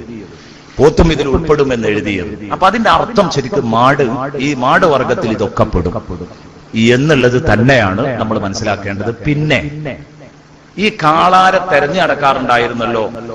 ഉദുഹിയ്യത്തിനും അഖീഖത്തിനൊക്കെ കാളയാണ് ഉത്തമം എന്ന് പറയാറുണ്ടായിരുന്നല്ലോ. അത് മറ്റൊരർത്ഥത്തിലാണ്. എങ്ങനെ? നിറം പരിഗണിക്കുമ്പോൾ കാളക്ക് അഫ്ദൽ കൂടും. കാരണം നിറം പറയുമ്പം വെളുപ്പ് നിറമായിരിക്കുക എന്നുള്ളത് അഫ്ദലാണ്. കാളിയും പോത്തും ഒക്കെ ഒരേ രൂപത്തിലാണ്. പക്ഷെ വെളുപ്പ് നിറം, വെളുത്ത പോത്തുണ്ടാവില്ലല്ലോ. അപ്പൊ വെളുത്ത നിറം പരിഗണിക്കുമ്പം, നിറത്തിന്റെ അഫ്ദലിയത്ത് പരിഗണിക്കുമ്പോ കാള പോത്തിനേക്കാൾ ഉഷാറാവും. അങ്ങനെയാണ് കാളക്ക് വരുന്നത്. കാരണം ആദ്യം വെളുപ്പ് നിറം, പിന്നെ മഞ്ഞ, പിന്നെ ചുവപ്പ്, പിന്നെ പുള്ളി, പിന്നെ കറുപ്പ്. അങ്ങനെയൊക്കെയാണല്ലോ കളറുകൾ പറഞ്ഞത്. അപ്പൊ അവിടെ ആ കറുപ്പ് ഏറ്റവും ലാസ്റ്റ് കളറാണ്. അതാണ് ഇപ്പൊ നമ്മൾ വ്യാപകമായിട്ട് നടത്തുകൊണ്ടിരിക്കുന്നത്. പോത്ത് കളർ കൊണ്ട് ഏറ്റവും അവസാനത്തിലാണ്. പക്ഷേ അതുകൊണ്ട് സാധനം മോശമാവോ? ഇല്ല. എന്താ കാരണം? ഇത് ചർച്ച ചെയ്ത ഉടനെ തന്നെ കിതാബുകളിൽ മറ്റൊരു ചർച്ച കാണാം. നിറത്തിന് ഇങ്ങനെ അഫ്ദലുണ്ടെങ്കിലും, അപ്പൊ ആ നിലക്ക് കാള പോത്തിനേക്കാളൊക്കെ അഫ്ദലാവുമെങ്കിലും ഇത് നമ്മളെ ചർച്ചയിൽ നമുക്ക് വേഗം തിരിയാൻ വേണ്ടി പറയാം. പക്ഷേ കൂടുതൽ തടിയുള്ള കൊഴുത്ത സാധനാണോ എങ്കിൽ നിറം പിന്നിലാണ്. ആണായിരിക്കുക എന്നുള്ളത് പെണ്ണിനേക്കാൾ ആണായിരിക്കൽ കൂടുതൽ മഹത്വമുണ്ട്, അഫ്ദലാണ്. മൃഗം ആണായിരിക്കൽ കൂടുതൽ ശ്രേഷ്ഠതയുള്ള കാര്യമാണ്. പക്ഷേ തടി കൂടുതലുള്ള പെണ്ണ് ആണിനേക്കാൾ ഉഷാറാണ്. തടി കൂടുതലുള്ള കറുത്ത മൃഗം വെളുത്ത മൃഗത്തെക്കാൾ, തടി കുറഞ്ഞ വെളുത്ത മൃഗത്തെക്കാൾ ഉഷാറാണ്. അപ്പോൾ ഒരു ചാവാലി കാളയെ അറക്കുന്നതിനേക്കാൾ നല്ലത്, ചാവാലി കാളയെ അറക്കുന്നതിനേക്കാൾ നല്ലത് ഇപ്പുറത്ത് നല്ല തടിയുള്ള കൊഴുത്ത ഒരു എരുമന അറക്കലാണ്. പോത്തു ആവണ്ട, എരുമന അറക്കലാണ് കൂടുതൽ അഫ്ദൽ എന്നാണ് ഈ ചർച്ചയുടെ താല്പര്യം. മഹാന്മാരായ പണ്ഡിതന്മാർ ആ രൂപത്തിൽ തന്നെ ഈ വിഷയത്തെ എനിക്കും നിങ്ങൾക്കും പറഞ്ഞ് പരിചയപ്പെടുത്തി തരുന്നത് കാണാൻ കഴിയും, പ്രിയപ്പെട്ട സുഹൃത്തുക്കളെ. എന്നാൽ ആ ബഹീമത്തുൽ, ഈ മാട് വർഗ്ഗത്തിൽ ഉദഹിയ്യത്തിന്റെ മൃഗത്തെ തെരഞ്ഞെടുക്കുമ്പോൾ അതിന് 2 വയസ്സ് തീർന്നിരിക്കണം, തികഞ്ഞിരിക്കണം. 2 വയസ്സ് തികഞ്ഞ് 3-ാം വയസ്സിലേക്ക് കടക്കുക എന്നുള്ളത്. 2 വയസ്സ് തികഞ്ഞിരിക്കണം. 2 വയസ്സ് പൂർത്തിയായിരിക്കും മാടിൽ. ഈ വയസ്സ് പറയുന്നിടത്ത് അടുത്ത ഘട്ടവും കൂടെ പറഞ്ഞിട്ട് പറയാം. പിന്നീടുള്ളത് ആടാണ്. ആട് 2 ഇനമാണ്. ആട് 2 ഇനമുണ്ട്. നെയ്യാടും ഉണ്ട്, കോലാടും. നെയ്യാട് അറബിയിൽ ലഇന് എന്ന് പറയും, മഅ്സ് എന്ന് പറയും. ഈ നെയ്യാട് എന്ന് പറഞ്ഞത് ഇപ്പൊ എവിടെയെന്ന് വെച്ചാല് ഗൾഫിൽ പോയാലൊക്കെ കണ്ടിട്ടുണ്ടാവും. അതുപോലെ തന്നെ നമ്മുടെ അങ്ങോട്ട് പോയാല് തമിഴ്നാട്ടിൽ പോയാലും കാണാം. അതെ, അത് ഈ വിഭാഗത്ത് തന്നെയാണ് പെടുന്നത്. അതായത് ഈ മൂട്ടില് വാലിന്റെ ഭാഗത്ത് രണ്ട് നെയ്യുണ്ടകൾ ഇങ്ങനെ ഉണ്ടാവും. അതിനാണ് ഈ നെയ്യാട് എന്ന് പറയുന്നത്. ഇതിനാണ് അറബിയിൽ ഉദുഹിയത്തിന്റെ ബാബിൽ അല്ലിയത്ത് എന്ന പ്രയോഗം നടത്തിയത്. അല്ലിയത്ത് ഫാഖിദത്തുൽ അല്ലിയത്ത് മതിയാകും, അല്ലിയത്ത് മുറിക്കപ്പെട്ടത് മതിയാകൂല. ഈ സാധനം മുറിക്കപ്പെട്ടു പോയാൽ, ഈ നെയ്യുണ്ടകൾ മുറിക്കപ്പെട്ടു പോയാൽ അത് മാംസം കുറക്കുന്ന പരിപാടിയാണ്, അതുകൊണ്ട് അത് അയ്ബാണ്, ആ മൃഗം അറുത്താ മതിയാകൂല എന്ന് പറഞ്ഞിട്ട് പറയുന്നുണ്ട്. ഒരു മൃഗത്തിന് അത് ഇല്ലെങ്കിലോ പറ്റും, തീരെ അതില്ലെങ്കിൽ പറ്റും. ഇപ്പം ചെവി മുറിക്കപ്പെട്ടത് ഉദുഹിയത്തിന് പറ്റൂല, പക്ഷെ ചെവി തീരെ ഇല്ലെങ്കിലോ അത് പറ്റുമോ? അതും പറ്റൂല. ചെവി തീരെ ഇല്ല, അതിനും ചെവി ഉണ്ടായിട്ട് തന്നെയല്ല ആ മൃഗത്തിന്. ചെവി ഇല്ലാതെയാണ് ആ മൃഗം ജനിച്ചിരിക്കുന്നത്, എന്നാലും പറ്റൂല. കാരണം ചെവി എന്ന് പറഞ്ഞ ആ മൃഗത്തിനില്ലെങ്കിലും അത് മൃഗത്തിന് അത്യാവശ്യമായ ഒരവയവമാണ്. മൃഗത്തിന് അത്യാവശ്യമായ ഒരവയവമാണ് എന്നതുകൊണ്ട് ചെവി വേണം. എന്നാൽ അല്ലിയത്തിനെ പറ്റി പറയുന്നിടത്ത് പറയുന്നത് കാണാം, ഇത് സംഭവം കൃത്യമായിട്ട് മനസ്സിലാക്കിയിട്ടില്ലെങ്കിൽ അല്ലിയത്തില്ലാത്ത മൃഗം അറക്കാന്ന് പറയുമ്പോ ഈ പിൻഭാഗത്തിന് ചന്തി എന്നർത്ഥം വെച്ച് കുടുങ്ങിപ്പോയവരുണ്ട്. ചന്തി എന്നതിന് അർത്ഥം വെച്ചിട്ട് കുടുങ്ങിപ്പോയവരുണ്ട്. അതില്ലാത്ത മൃഗം പറ്റും എന്ന് പറഞ്ഞാൽ പോയില്ല കഥ. കാരണം എത്ര ഇറച്ചിയാ പോവുക, അത് പറ്റൂല, ഉറപ്പന്നെയാണ്. അപ്പൊ ഈ പറഞ്ഞത് ഈ രണ്ടുണ്ട നഷ്ടപ്പെട്ടത് എന്നാണ്. കാരണം എന്താ, കോലാടിന് അത് ഉണ്ടാവുന്നല്ല, കോലാടിന് അല്ലിയത്ത് ഉണ്ടാവുന്നല്ല. കിതാബുകളിൽ കാണും കോലാടിന് അല്ലിയത്ത് ഇല്ല തന്നെ. കാരണം അതിന്റെ മൂടിന്റെ ഭാഗം അത് കൂർത്തുകൊണ്ടാണ് ഉണ്ടാകുക, അത് ഇതുപോലെ തൂങ്ങിക്കിടക്കുന്ന ഒരു ഭാഗം അതിനുണ്ടാവില്ല. അപ്പൊ അത് നഷ്ടപ്പെടുക എന്നുള്ളതാണ് അതുകൊണ്ട് ഉദ്ദേശിക്കുന്നത്. അല്ലാതെ ഈ കാലിന്റെ മുകളിലുള്ള ആ ഭാഗത്തുള്ള മാംസം നഷ്ടപ്പെടുക എന്നല്ല, അത് നഷ്ടപ്പെടാൻ പറ്റൂല, അത് ഉദുഹിയത്തിന് മതിയാകൂല. അപ്പോ അത് ആ കൂട്ടത്തിൽ മനസ്സിലാക്കേണ്ടതാണ്. ഈ നെയ്യാട് കോലാട് വേർതിരിക്കാഞ്ഞാല്, ഗൾഫിലൊക്കെ ഉള്ള ആ സാധനമാണ് ഈ നെയ്യാട്. നെയ്യാടാണെങ്കിൽ 1 വയസ്സാണ്, കോലാടിന് 2 വയസ്സാവും. നമ്മളെ നാട്ടിൽ ആടിന് 2 തന്നെ ആവണം. ഇപ്പൊ മിനിയാന്നൊരു ക്ലാസ്സിൽ ഒരാളെ ഇന്ന് തന്നെ കൂടി, നമ്മളെ നാട്ടിലെ ആടാവുമ്പോ 1 വയസ്സ് വരെ. ഇത് മറ്റത് കൺഫ്യൂഷൻ ആകാണ്. ഈ നെയ്യാടിനാണ് 1 വയസ്സ് എന്ന് പറഞ്ഞത്, കോലാടിന് 2 വയസ്സ് തന്നെ ആവണം. അപ്പൊ അയാൾ ചോദിച്ചു, 2 വയസ്സൊക്കെ ആടിനായാ പിന്നെ ആടിനെന്തിനെ പറ്റു ചോദിച്ചാൽ സാധാരണക്കാര്. അപ്പൊ ഞാൻ പറഞ്ഞത് 2 വയസ്സ് തികയണം ആടിന്. 2 വയസ്സ് തികഞ്ഞ ആടായിരിക്കണം ബലി കർമ്മം നിർവഹിക്കേണ്ടത്. ഏതില്? നമ്മളെ നാട്ടിലെ ആടിനെ പറ്റി അപ്പൊ ഈ പറഞ്ഞത്. അപ്പൊ ഇതിൽ ഈ വയസ്സിന്റെ കാര്യത്തിൽ ആരെയാണ് നമ്മൾ ആസ്പദിക്കുക? വിൽക്കുന്നവൻ ഇതിന് വയസ്സായിരിക്കുന്നു എന്ന് അതിന്റെ ഉടമ പറഞ്ഞാൽ സ്വീകരിക്കാമോ? വിൽക്കുന്നയാള് പറയാണ് ഇതിന് വയസ്സായിരിക്കുന്നു, സ്വീകരിക്കാൻ പറ്റുമോ പറ്റൂലേ? ഒരു ചർച്ച. ബഹുമാനപ്പെട്ട പണ്ഡിതന്മാർ ഈ ചർച്ച കൃത്യമായിട്ട് ഇതിൽ ഇടപെട്ട് നടത്തിയത് കാണാം. ഈ ചർച്ചയിൽ അവർ ഇടപെടുന്നു. ബിഗയിൽ കാണാം, യക്ഫി ഇഖ്ബാറുൽ ബാഇഇ ബിസിന്നിൽ ഉദ്ഹിയ. ഉദ്ഹിയത്ത് മൃഗത്തിന്റെ വയസ്സ് വിൽക്കുന്നവൻ പറഞ്ഞാൽ മതിയാകും. എപ്പോൾ? ഇൻ വുലിദത് ഇൻദഹു. ആ മൃഗം അയാളടുത്ത് പെറ്റുണ്ടായതാണെങ്കിൽ, അയാളെ വീട്ടിൽ പ്രസവിച്ചുണ്ടായതാണെങ്കിൽ വിൽപ്പനക്കാരൻ പറഞ്ഞാൽ മതി ഇതിന് 2 വയസ്സായിന്, ഞാൻ ആയിട്ടില്ലെങ്കിലും പ്രശ്നമല്ല. അയാൾ ആയിനെന്ന് പറഞ്ഞാൽ നമുക്ക് ഉദ്ഹിയത്ത് ശരിയാവും, നമുക്ക് അതനുസരിച്ച് അർക്കും ചെയ്യാം. അപ്പൊ നമ്മൾ ചോദിക്കാൻ, ആചാര്യ നിങ്ങളെ അടുത്ത് വന്നാരുണ്ടായതാണോ, നിങ്ങളെ വീട്ടിൽ നിന്ന് പെറ്റുണ്ടായതാണോ? ഇതിന്റെ തള്ളാടിനെ ഞാൻ വാങ്ങിയതായിരുന്നു, ഇവിടെ വന്നാരെ പെറ്റുണ്ടായതാണ്, ഇതിന് 2 വയസ്സായിരിക്കുന്നു എന്ന് പറഞ്ഞാൽ സ്വീകരിക്കാം. അപ്പൊ ഇന്നലെ മിനിയാന്ന് മാർക്കറ്റിൽ വന്ന കന്നുകൾ അവര് പറയുന്നത് സ്വീകരിക്കാൻ പറ്റുമോ? വിൽപ്പനക്കാരൻ പറയുന്നത് സ്വീകരിക്കാമെന്ന് മൊത്തത്തിൽ പറഞ്ഞാൽ ഇന്നത്തെ മാർക്കറ്റുകാർക്കൊക്കെ അത് ബാധകമാവുമായിരുന്നു. പക്ഷേ ഫുഖഹാക്കൾ, അള്ളാഹു അവരുടെ ബർക്കത്ത് കൊണ്ട് നമ്മളെ അള്ളാഹു രക്ഷപ്പെടുത്തട്ടെ, അള്ളാഹു നമ്മളെ വിജയികളിൽ പെടുത്തട്ടെ. നമുക്ക് എത്ര കരുതിയിട്ടാണ് അവർ സംസാരിച്ചത്. ഈ ഇൻ വുലിദത്ത് ഇൻദഹു എന്ന് പറഞ്ഞിട്ടില്ലെങ്കിൽ കച്ചവടക്കാർ പറഞ്ഞാൽ മതിയായിരുന്നു എന്ന് വരുമായിരുന്നു. മാർക്കറ്റിൽ പോയാൽ, ബലിപെരുന്നാൾ സീസണിൽ മാർക്കറ്റിൽ പോയാൽ അവിടെ 2 വയസ്സാകാത്ത ഒറ്റൊന്നും ഉണ്ടാവില്ല. അതിന്റെ കണക്കതാണ്. കാരണം അവർക്ക് ആവശ്യം കച്ചവടം നടക്കലാണ്. എല്ലാറ്റിനും 2 വയസ്സായിട്ടുണ്ടാവും. അപ്പൊ പിന്നെ എന്ത് ചെയ്യും? നമ്മളൊക്കെ ഇപ്പൊ മാർക്കറ്റിൽ നിന്നാണല്ലോ കന്നെടുക്കുന്നത്. അവിടെ എന്തോ ഒരു മാർഗം മഹാന്മാർ പറഞ്ഞു തരണം.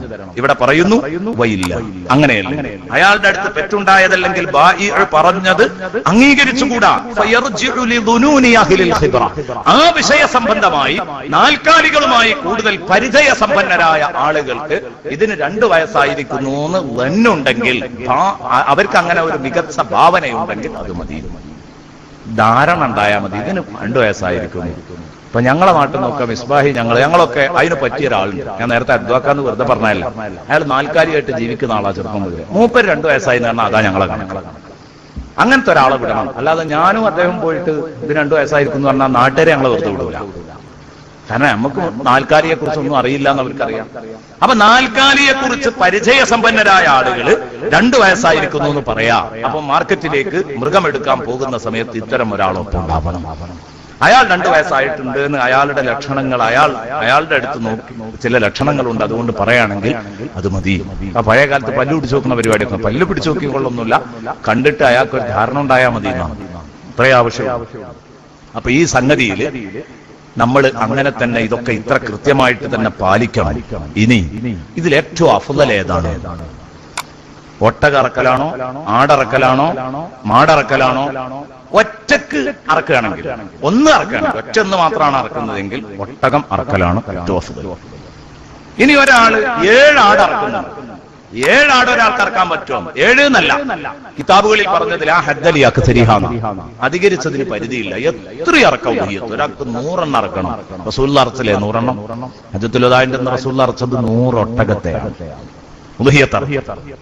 100 ഒട്ടകത്തെ 63 എണ്ണം ഹബീബായ തങ്ങളുടെ ശറഫാക്കപ്പെട്ട കൈകൊണ്ടാണ് അറുത്തത്. 63 ഒട്ടകങ്ങളെ ഹബീബ് സല്ലല്ലാഹു അലൈഹി വസല്ലം നിസ്കരിച്ച് ഇങ്ങോട്ട് ഇറങ്ങിയിട്ടായി പരിപാടി. 63 എണ്ണം ഹബീബിന്റെ യദുശരീഫ കൊണ്ടാണ് അറുത്തത്. ശറഫാക്കപ്പെട്ട കൈ കൊണ്ടാണ് അറുത്തത്. റസൂലുള്ളാഹിന്റെ ആരോഗ്യം പറയുന്നിടത്ത് ഒരാൾ ഇത് പറയുന്നുണ്ട്, ഒരു മഹാൻ ഈ ഹദീസ്. കാരണം അർത്ഥ പരിചയമുള്ളവർക്ക് അറിയും ഒരു പോത്തിറക്കണമെങ്കിലുള്ള പരം. അപ്പോ 63 എണ്ണം, 63 കോയിനെ അർത്ഥം നമ്മൾ ക്ഷണിച്ചു. 63 ഒട്ടകത്തെ റസൂലുള്ളാഹി സ്വല്ലല്ലാഹു അലൈഹി വസല്ലം ഒറ്റയടിക്ക് അറുത്തിട്ട് ബാക്കിയുള്ളത് അലി ഇബ്നു അബീ ത്വാലിബിനെ ഏൽപ്പിച്ചു. ഇനി നിങ്ങൾ അർത്ഥം എന്ന് പറഞ്ഞാൽ അത് വക്കാലത്ത്. അപ്പൊ സ്വന്തം അറക്കലാ കൂടുതൽ അഫ്ളൽ, വേറൊരാളെ വക്കാലത്താക്കുന്നതിന് കുഴപ്പമില്ല. ഇതൊക്കെ മഹാന്മാർ ഇങ്ങനെ മാനത്തേക്ക് നോക്കിയിട്ടല്ല ഈ മസലയൊന്നും എഴുതി വെച്ചത്. ഇത്തരം ഹദീസുകളിൽ അവർ ശരിക്ക് റിസർച്ച് നടത്തിയിട്ടാണ് ഇതൊക്കെ എഴുതി വെച്ചത്. കൃത്യമാണ് സംഗതികൾ എല്ലാം കൃത്യമായി. 63 എണ്ണം ആയപ്പോ നിർത്തിയത് എന്തേ? 60 റൗണ്ട് ചെയ്തുകൂടായിരുന്നു? അല്ലെങ്കിൽ 65 ആക്കിക്കൂടായിരുന്നു? 70 ആക്കിക്കൂടായിരുന്നു? 63 തന്നെ റസൂലുള്ളാഹി അറുത്തു. മഹാന്മാർ പറയുന്നു അത് ഫീഹി ഇശാറത്തുൻ ഇലാ മുദ്ദത്തി ഹയാത്തിഹി സ്വല്ലല്ലാഹു അലൈഹി വസല്ലം. ഹബീബ് ഈ ഭൂമി ലോകത്ത് എത്ര കാലം ജീവിക്കുമെന്നതിലേക്ക് ഒരു സൂചന, ഹബീബിന്റെ വയസ്സ് ഉംറു മുബാറക്കിലേക്ക് ഒരു സൂചന അതിൽ അള്ളാഹുവിന്റെ റസൂൽ നൽകിപ്പോയിട്ടുണ്ട്. 63 കൊല്ലം ഞാൻ ജീവിക്കാന്ന് ഗണ്യമായി റസൂലുള്ളാഹി അവിടെ പഠിപ്പിക്കുന്നുണ്ട്. അതാണ് അതിന്റെ ഭാഗം എന്ന് പണ്ഡിതന്മാർ കൃത്യമായി രേഖപ്പെടുത്തിയത് കാണാം. അതിലേക്ക് സൂചനയുണ്ട്. ഇതില് വ്യക്തമായി അതിൽ നിന്ന് മനസ്സിലാവുന്നതല്ല, സൂചനയുണ്ട്. സംഗതി അങ്ങനെയാണല്ലോ സംഭവിച്ചത്. അപ്പൊ അതുകൊണ്ട് 7 ആടുകൾ അറക്കുന്നെങ്കിൽ അതാണ് ഏറ്റവും അഫ്ളൽ. 7 ആട് ഒരൊട്ടകത്തിന്റെ സ്ഥാനത്താണ്. എന്നാൽ 7 ആട് അറുത്തു, അതിന്റെ മാംസത്തെക്കാളുണ്ട് ഒരൊട്ടകത്തിന്റെ മാംസം. എന്നാൽ ഒട്ടകാണോ ഈ 7 ആടുകളാണോ അഫ്ളൽ? 7 ആടുകളാണ്. എന്താ കാരണം? 7 അറവുകൾ വരുന്നു, ഇറാഖത്തുദ്ദം അധികരിക്കുന്നു എന്നാ കാരണം പറഞ്ഞു. എന്ന് പറഞ്ഞാൽ വേറിട്ട 7 അറവുകൾ വരുന്നു. മറ്റൊറ്റ അറവല്ലേ നടക്കുന്നുള്ളൂ. ഇറച്ചി കൂടുതലുണ്ടെങ്കിൽ ബലികർമ്മത്തിൽ കൂടുതൽ പ്രാധാന്യം ഈ രക്തത്തിനാണ്, ഈ അറവ് നടക്കുക എന്നുള്ളതിനാണ്. അപ്പൊ 7 അറവുകൾ നടക്കുന്നത് കൊണ്ട് 1-ാം സ്ഥാനത്ത് 7 ആടുകൾ അറക്കലാണ്. 2-ാം സ്ഥാനത്ത് ഒരൊട്ടകത്തെ ഒരാൾ സ്വന്തം അറക്കുക, ഒരാൾ സ്വന്തം ഒരൊട്ടകത്തെ അറക്കുക. 3-ാം സ്ഥാനം ഒരു ബഖറത്തിനെ, മാടിനെ എന്ന് പറഞ്ഞാൽ കാള, പോത്ത്, പശു, എരുമ, ഈ സാധനത്തെ സ്വന്തമായിട്ട് ഒരാൾ ഒറ്റക്ക് അറക്കുക. 3-ാമത്തേത് നെയ്യാട്, ഇത് ഒറ്റക്ക് ഒരാൾ അറക്കുക. അത് ഒറ്റക്കേ പറ്റുള്ളൂ. ആട് എന്നോട് ഒറ്റക്ക് എന്ന് പറയേണ്ടതില്ല. പിന്നെ നെയ്യാട്, അത് കഴിഞ്ഞാൽ കോലാട്. ഈ രൂപത്തിൽ അതും കഴിഞ്ഞാൽ പിന്നെ വരുന്നത് ഈ നമ്മുടെ ഒട്ടകത്തിൽ 7-1 പങ്കുചേരുന്നു, അല്ലെങ്കിൽ മാടിൽ 7-1 പങ്കുചേരുന്നു എന്ന് പറയണ്ട, 7 എത്രയിൽ പങ്കുചേർന്നാലും അതിനേക്കാൾ ഉത്തമം ഒറ്റക്ക് ഒരാടിനെ അറക്കലാണ്. ഇപ്പൊ ഉദാഹരണത്തിന് ഒരാള് നിങ്ങളെ നാട്ടിൽ സംഘടിത അറവ് നടക്കും. ആ സംഘടിത അറവിൽ 2 ആളാണ്. ഒരാൾ 6 ഓഹരി എടുത്തു, ഒരാൾ 1 ഓഹരി. 6 ഓഹരി ഞാൻ എടുത്തിരിക്കുന്നു. എത്ര ഇറച്ചി ഉണ്ടാകുന്നത്? 6 ഓഹരി ഇറച്ചി. എന്നാൽ ഈ 6 ഓഹരിക്കാണോ മഹത്വം? അങ്ങേപ്പുറത്ത് ഒരു ആടുമുട്ടിനെ അർത്ഥവനാണോ മഹത്വം? ആടിനെ അർത്ഥവനാണ് മഹത്വം. അതെന്തേ ഇറച്ചിയിൽ എത്ര മാറ്റമുണ്ട്? അതാ ഞാൻ പറഞ്ഞത്, ഉദഹിയത്തിന് കൂടുതൽ പരിഗണിക്കുന്നത് ഇറാഖത്തുദ്ദമാണ്, അറവ്. എന്തേ ഇവൻ ഒറ്റക്കാണ് അർത്ഥം, മറ്റൊരുത്ത് രണ്ടാളും കൂടി ഒന്നിനെ അർത്ഥക്കാം. അതാ മാറ്റം. മറ്റേ സ്ഥലത്ത് രണ്ടാളും കൂടി ഒരു മൃഗത്തെ അർത്ഥതാണ്, ഇറച്ചി കൂടുതലുണ്ട് എന്നുള്ളത് ശരിയാണ്. ഇവിടെ ഇവൻ ഒറ്റക്കറുത്തിരിക്കുന്നു. അപ്പൊ ഒറ്റക്കറുത്തത് കൊണ്ട് തന്നെ ഇവൻ അറുത്തതിന് കൂടുതൽ എന്ന് പറഞ്ഞാൽ ആടിനെ അറക്കൽ മുഷാറക്കത്തിനേക്കാൾ എപ്പോഴും അഫ്ളലാണ്, പങ്കുചേരുന്നതിനേക്കാൾ, ഷെയർ എടുക്കുന്നതിനേക്കാൾ. ആ ഷെയർ ഇനി എത്ര അധികരിച്ചാലും ശരി, ആ ഷെയർ 6 ഓഹരിണ്ടെങ്കിലും ശരി, അതിനേക്കാൾ നല്ലത് എപ്പോഴും ഒരാടിനെ ഒറ്റക്കറക്കാൻ കഴിയുമെങ്കിൽ അതാണ്. ഇവിടെ ഒരു കാര്യം ഒന്ന് സൂചിപ്പിക്കാതെ ഇരുന്നാൽ ചിലപ്പോൾ പല ഹൈറുകളും മുടങ്ങിപ്പോകും. അതെന്താ? എന്നാ പിന്നെ ഇനിയിപ്പോ ഞാനിപ്പോ സാധാരണ എന്റെ നാട്ടിൽ ഞാനൊരു 5 ഓഹരി കണ്ടെടുക്കും. അങ്ങനെ സംഘടിതമായി ഒരുപാട് അറവുകൾ നടക്കും. SYSന്റെ കീഴിൽ, SSFന്റെ കീഴിലൊക്കെ പലയിടത്തും നടക്കും.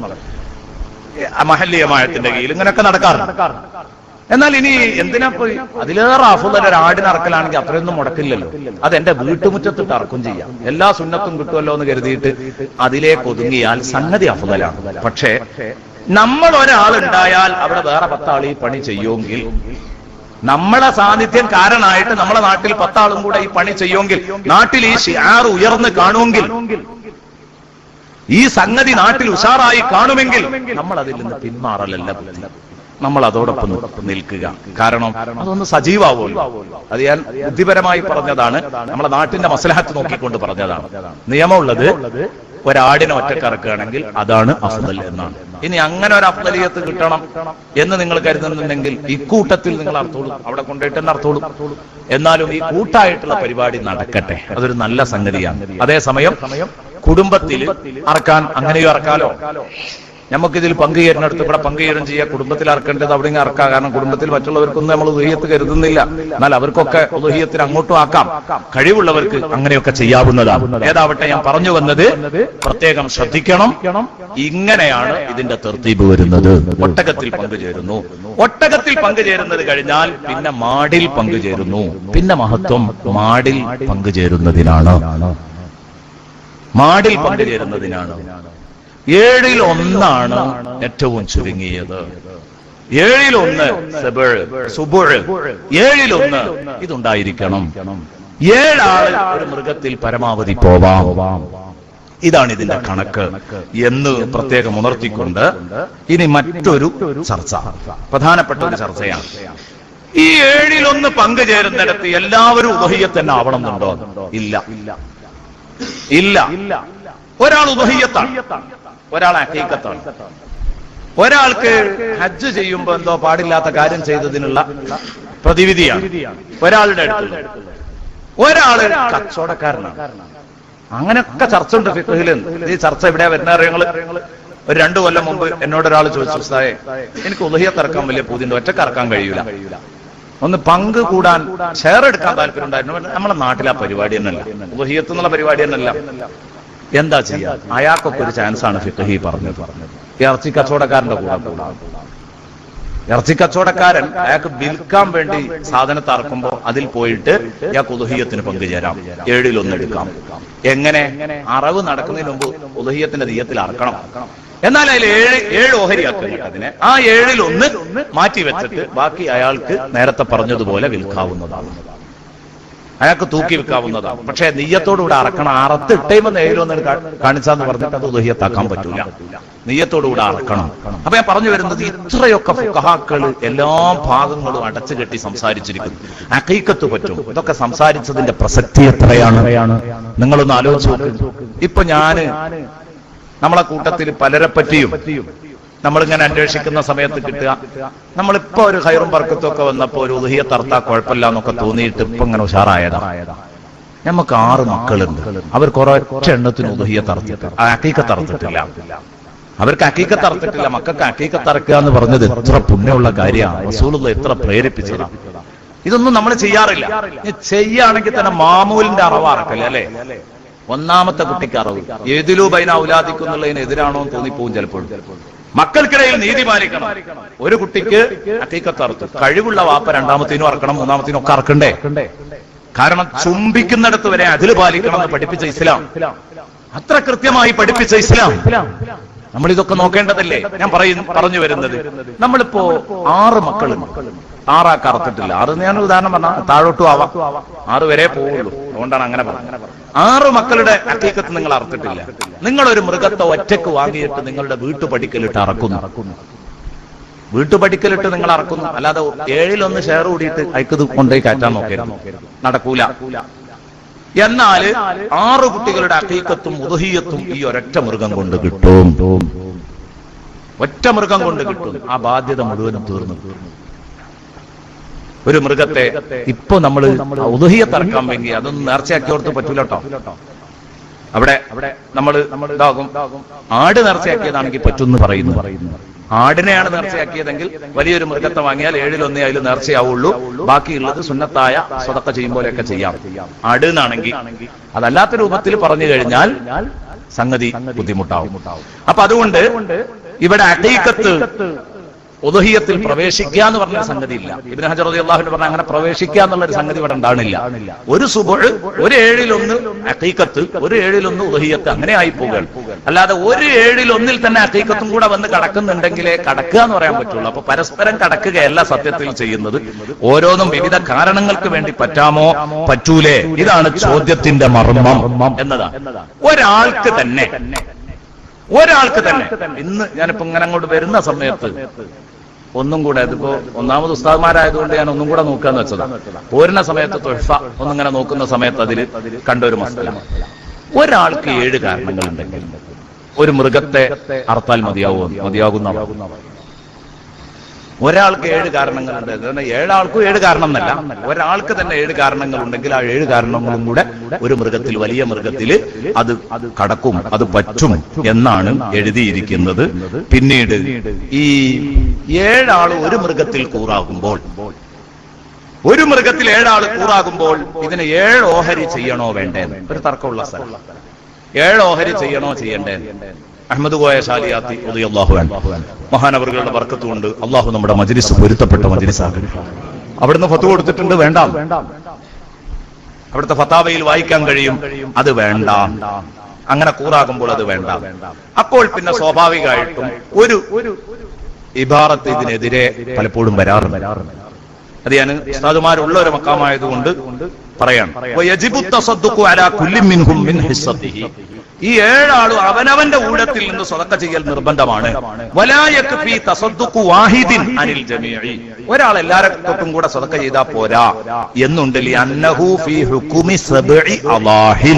കാരണം ഇത് 7 ഉദ്ഹിയ്യത്തുകളുടെ ഫലത്തിലാണ്, 7 ഉദ്ഹിയ്യത്തുകളുടെ ഫലത്തിലാണ്. അപ്പോ ഓരോരുത്തരും അവരുടെ ഓഹരി വെക്കണം എന്നല്ലേ കിട്ടുന്നത്. ഇത് ഷെർവാനിയുടെ ഇബാറത്താണ്. അതിന് മഹാന്മാരായ പണ്ഡിതന്മാർ പറഞ്ഞത് അത് ഇഖ്തിസാം ചെയ്തതിന്റെ ശേഷമാണ്. ഓഹരി വെച്ച് കഴിഞ്ഞാൽ പിന്നെ ഒരാള് എന്ത് ചെയ്തു, ഇപ്പൊ 7 ഓഹരി ആക്കിയിട്ട് തിരിക്കണം എന്നില്ല. അങ്ങനെ ഒരു ചർച്ച വരുന്നേല്ല എന്നാണ് ശാലിയാത്തി പറയുന്നത്. ഇഖ്തിസാമിന്റെ ചർച്ച തന്നെ വരുന്നില്ല. ഒരാൾ അങ്ങനെ എന്ത് ചെയ്തു, 7 ആൾ അറുത്തു, 7 ആള് 7 ഓഹരി വെച്ച് കഴിഞ്ഞാൽ പിന്നെ ഒരാള് ഓന്റെ ഓഹരി വെറുതെ എല്ലാത്തും കൂടി വിതരണം ചെയ്ത് പിന്നെ മറ്റേ ആള് തീരെ സ്വതക്ക ചെയ്യാഞ്ഞാൽ ഉദ്ഹിയ്യത്ത് ശരിയാവില്ല. അതാണ് ആ പറഞ്ഞത്. ആ പറഞ്ഞതിന്റെ മസല അതാണ്. ഓഹരി വെച്ച് കഴിഞ്ഞാൽ പറ്റൂല, ഓഹരി വെക്കാതിരുന്നാൽ മറ്റുള്ളവർക്ക് എതിരില്ലാഞ്ഞാൽ മതി, വിഷയത്തിന് കുഴപ്പമൊന്നുമില്ല എന്ന് പ്രത്യേകം ഓർമ്മപ്പെടുത്തിയിട്ടുണ്ട്. അഹ്മദ് കോയ ശാലിയാത്തി വിശാലമായി എഴുതിയിട്ടുണ്ട്, നോക്കണം. അഹ്മദ് കോയ ശാലിയാത്തിന്റെ ഫത്വയുടെ 1.5 പേജ് നീണ്ടു കിടക്കുന്നു.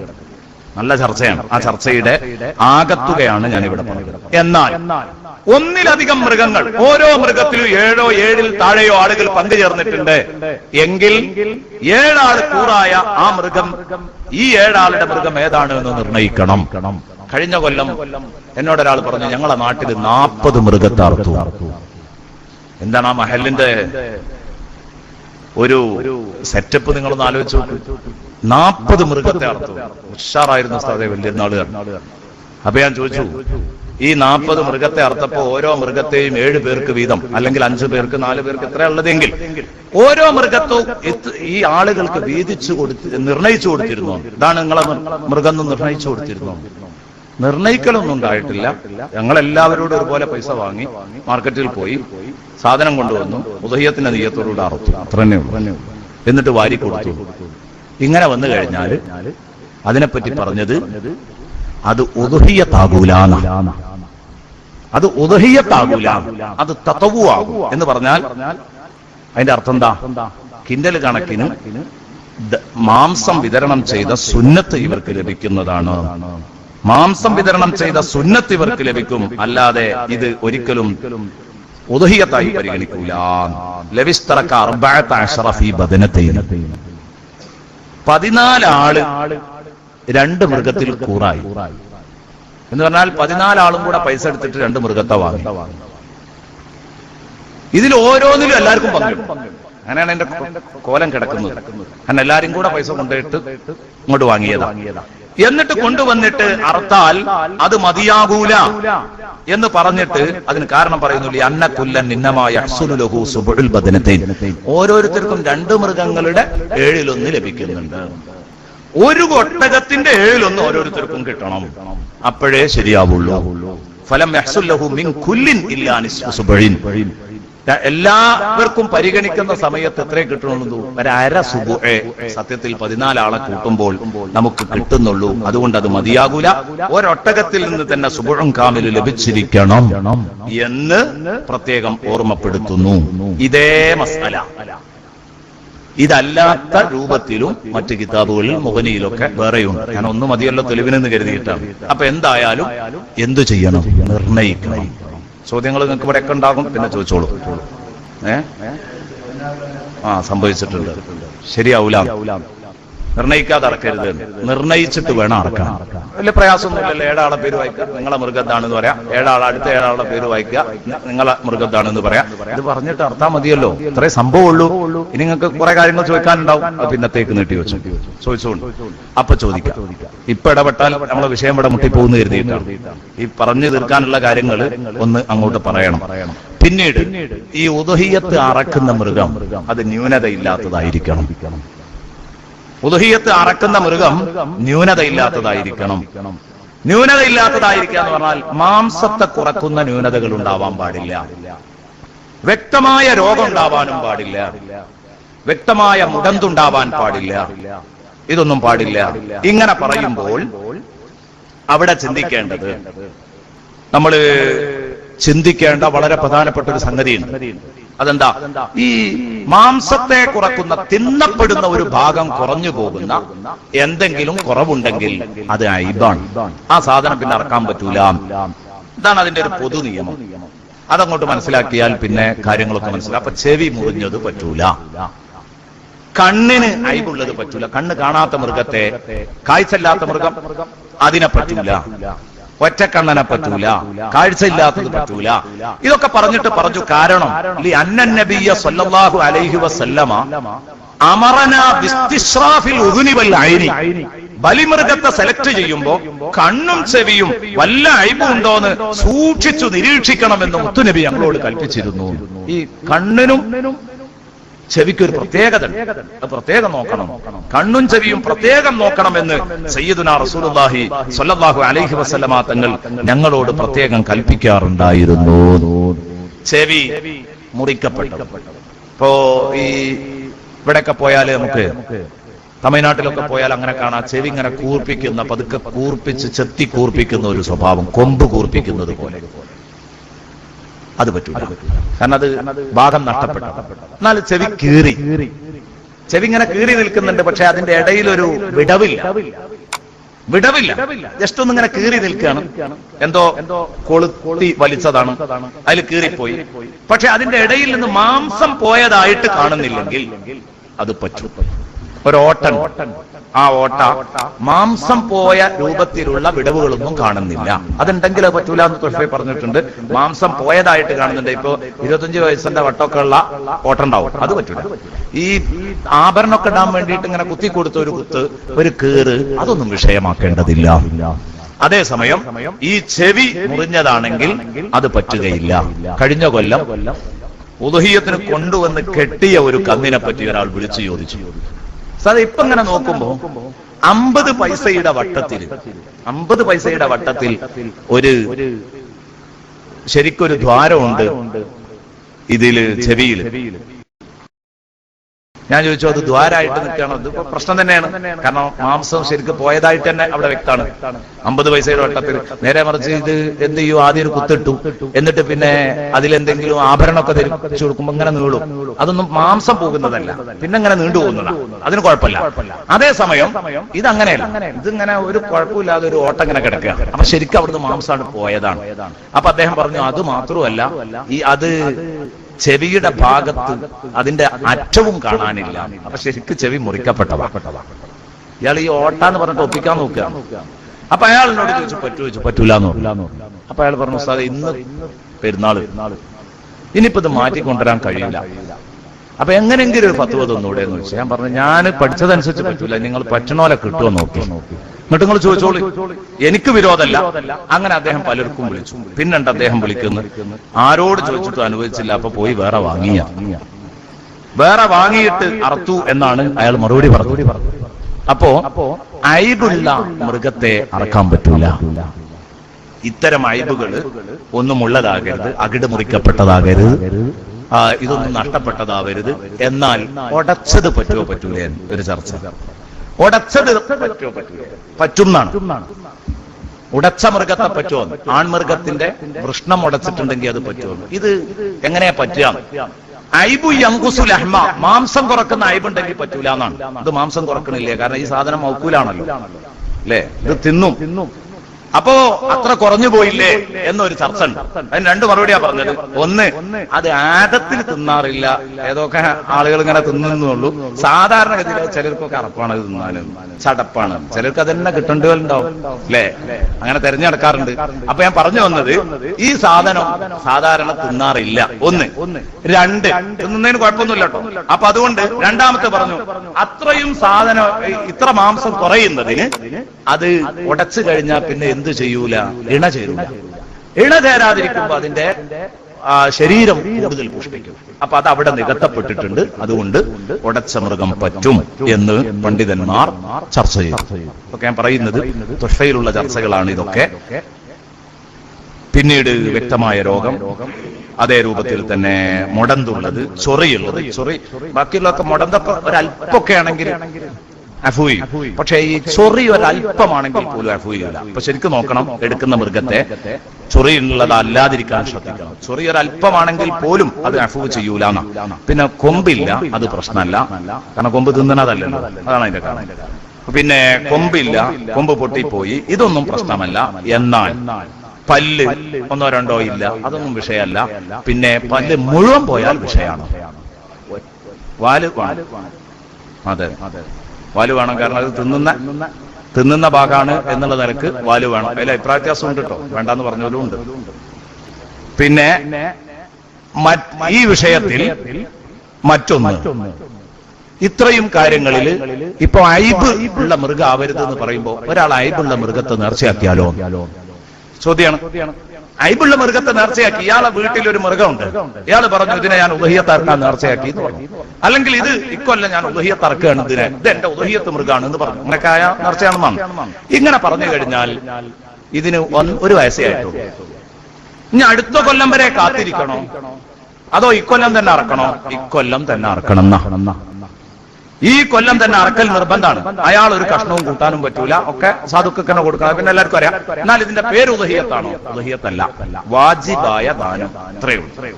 കാരണം ഉദഹിയത്താവണമെങ്കിൽ 2 വയസ്സാണ്.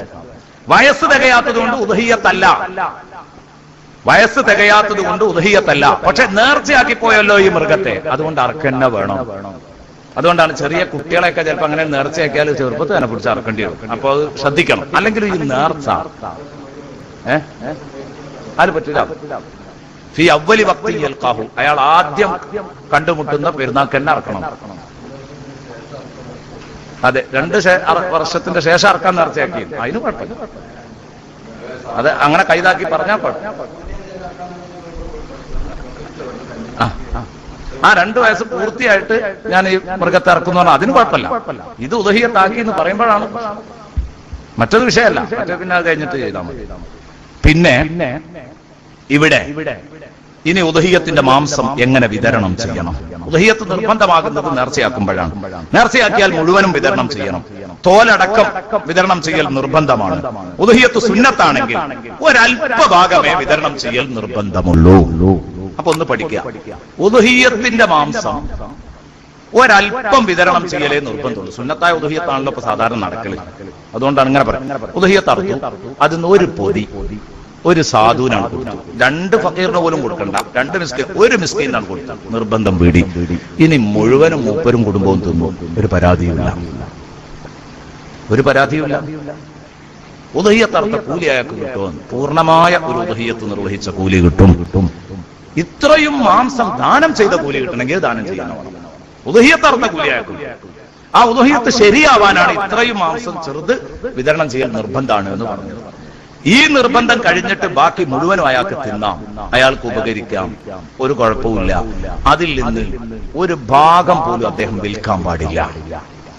ഒരു ഭാഗം പോലും ആ ഉദഹിയത്തിൻ്റെത് വിൽക്കാൻ പാടില്ല. സുന്നത്താണെങ്കിലും വാജിബാണെങ്കിലും ഒന്നും പറ്റില്ല. വാജിബാണെങ്കിൽ അയാൾ ഉപയോഗിക്കാനും പാടില്ല.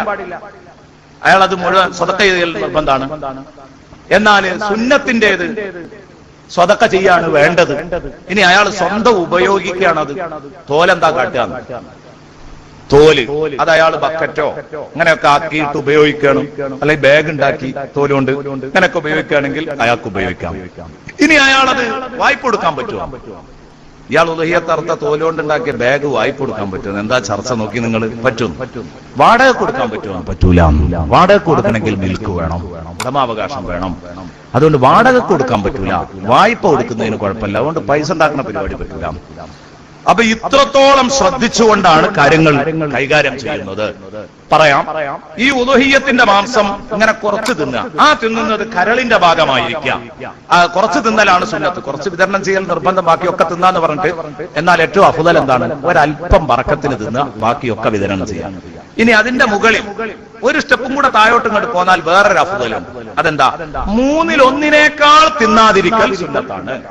1/3 തിന്നാതിരിക്കൽ സുന്നത്താണ്. 1/3 പരമാവധി ഫുഖറാക്കൾക്കും മസാക്കിന്മാർക്കും എത്തിക്കൽ സുന്നത്താണ്. അതുപോലെ തന്നെ 1/3 അഗ്നിയായിന് കൊടുക്കലും എന്ന് പറഞ്ഞാൽ ഹദിയ കൊടുക്കലും സുന്നത്താണ്. സുന്നത്തായ ഉദഹിയത്തിന്റെ മാംസം മുതലാളിമാർക്കും കൊടുക്കാം. നിർബന്ധമായതിന്റെ മുതലാളിമാർക്ക് കൊടുക്കാൻ പറ്റൂല. സുന്നത്ത് മുതലാളിമാർക്കും കൊടുക്കാവുന്നതാണ്. അപ്പൊ ഈ മുതലാളിമാർക്ക് കൊടുക്കാം എന്ന് പറഞ്ഞത് 1/3, സാധുക്കൾ കൊടുക്കാന്ന് പറഞ്ഞത് 1/3, സ്വന്തം തിന്നാന്ന് പറഞ്ഞ 1/3. അതാണ് ഈ പഴയ കാലം മുതലേ ഉദഹിയത്തിന്റെ മാംസം 3 ഓഹരി വെക്കുന്ന ഒരു സമ്പ്രദായം. അത് നല്ല സമ്പ്രദായം. എന്നാൽ എന്തുണ്ട്?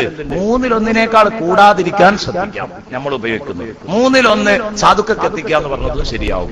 1/3 മുതലാളിമാർക്ക് എത്തിക്കുക എന്ന് പറഞ്ഞത് ശരിയാവും. അതിനാണ് അങ്ങനെയൊക്കെ ചെയ്യാറുള്ളത്. പക്ഷെ അത് 1/3 ആക്കി നമ്മളത് എടുത്തിട്ട് പിന്നെ ഒന്നായിട്ട് കലമ്പലാണ് ചെയ്യാറുള്ളത്. ഏതായാലും അതിൽ സാധുക്കൾക്ക് എത്തി എന്നുള്ളൊരു ഉറപ്പ് എന്തായാലും ഉണ്ടാവണം. അത് പ്രത്യേകം ശ്രദ്ധിക്കേണ്ട കാര്യമാണ് എന്ന് പ്രത്യേകം എല്ലാവരോടും ഓർമ്മിപ്പിക്കുകയാണ്. കാരണം അതൊക്കെ പലയിടത്തും കൂടുതൽ കന്നുകൾ ഉണ്ടാകുമ്പോൾ അവിടെയൊക്കെ പ്രശ്നങ്ങൾ വരാൻ സാധ്യതകളുണ്ട്. എത്തി എന്നുള്ള ഉറപ്പ് കിട്ടാത്ത അവസ്ഥയൊക്കെ പലപ്പോഴും വരും. അപ്പോ നമുക്ക് നമ്മൾ എടുത്തതിന്റെ ഭാഗത്തിൽ നിന്ന് ഒരു സാധുവിന് ഒരു 500 ഇറച്ചിയെടുത്ത് കൊടുത്ത സംഗതി അതായിരിക്കും കൂടുതൽ എന്ന് പറഞ്ഞാൽ, നമ്മളാ കൊടുത്തത് നമ്മളാ 1/3 എന്ന് പറഞ്ഞാൽ നമ്മളാ മൃഗത്തിൽ നിന്ന് ഒരു പൊതി പോലും സാധുവിന് കിട്ടാതെ വരാം. എപ്പോ 3-4 ഇറക്കുന്നിടത്തല്ല ഈ പറഞ്ഞത്. 40 ഇറക്കുമ്പോഴേ, കാരണം നമ്മളെ ഇറച്ചി ഫുള്ളായിട്ട് മുതലാളിക്ക് പോയതാവാം. നമ്മടെ കൂട്ടി കുഴക്കുമ്പോ സാധ്യതകളുണ്ട്. അപ്പൊ ഏറ്റവും നല്ലത് നമ്മൾ എടുത്തതിൽ നിന്ന് ഒരു 500 ഇറച്ചി അത് മതി. അർഹതപ്പെട്ട ഒരു സാധുവിനാണ് കൊടുത്താല്, ഫക്കീർ മിസ്കീൻ. അതെ അതെ അതെ അതെ അതെ. എങ്ങനെ? അല്ലല്ല, അതിലും ഫക്കീർ മിസ്കീനും ഒക്കെ പെട്ടു. അതൊന്നും വിഷയമല്ല. അയ്യാമത്തെ ശരിക്കല്ല ചെലവുണ്ട് എന്നുള്ളതുകൊണ്ട് മുതലാളിയാവില്ല. അതിൽ അവനവന്റെ ആവശ്യങ്ങൾ, അവന്റെ വീട്, അവന്റെ മറ്റു സൗകര്യങ്ങൾ, വാഹനം, വീട്, കാര്യം ഇതൊക്കെ കഴിച്ചു ബാക്കി മിച്ചമുള്ള ആളുകൾക്കാണ് മുതലാളിമാർ എന്ന് പറയാം. നമ്മുടെ നാട്ടിലൊക്കെ ഇപ്പോ സാധാരണഗതിയിൽ ഒരു 60% സാധുക്കളായിരിക്കും, ഒരു 40% മുതലാളിമാരുമായിരിക്കും, ഈ പറഞ്ഞ മുതലാളിമാർ. അപ്പൊ ഇങ്ങനെ മുതലാളിമാർക്ക് കൊടുക്കാൻ പറ്റും.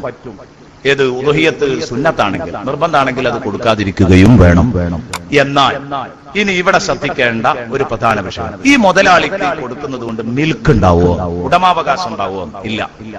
ലാ തംലീഖു, അവർക്ക് ഉടമപ്പെടുത്തി കൊടുക്കാൻ കഴിയൂല.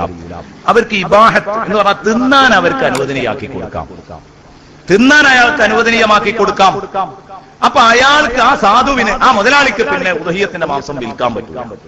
അതേസമയം സാധുവിന് കൊടുക്കുമ്പോൾ അയാൾക്ക് അത് വിൽക്കാവും. അതുകൊണ്ട് അയാൾക്ക് വിൽക്കാം. ഇതിപ്പോ എവിടെയാ വരുന്നത്? ഞാൻ ഈ പറഞ്ഞ ഈ മസലൊക്കെ പ്രാവർത്തികമാകുന്നുണ്ട് എന്നാണ് ഞാൻ പറയുന്നത്. ഒന്നും വെറുതെ തമാശ പറയല്ല, ഇതൊക്കെ പ്രാവർത്തികമാകുന്ന കാര്യങ്ങൾ. അതുകൊണ്ടാണ് ഫിഖ് ഇങ്ങനെയൊക്കെ ചർച്ച ചെയ്തത്. കഴിഞ്ഞ കൊല്ലം കൊണ്ടോട്ടിയിൽ നിന്ന് എന്നോട് ഒരാൾ ചോദിച്ചു, ഉസ്താദേ കഴിഞ്ഞ കൊല്ലം എനിക്ക് 30 കിലോ കിട്ടി ഉദഹിയത്തിന്റെ ഇറച്ചി.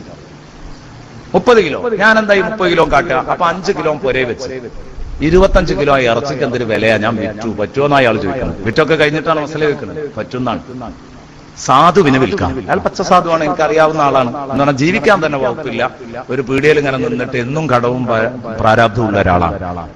വിൽക്കാം.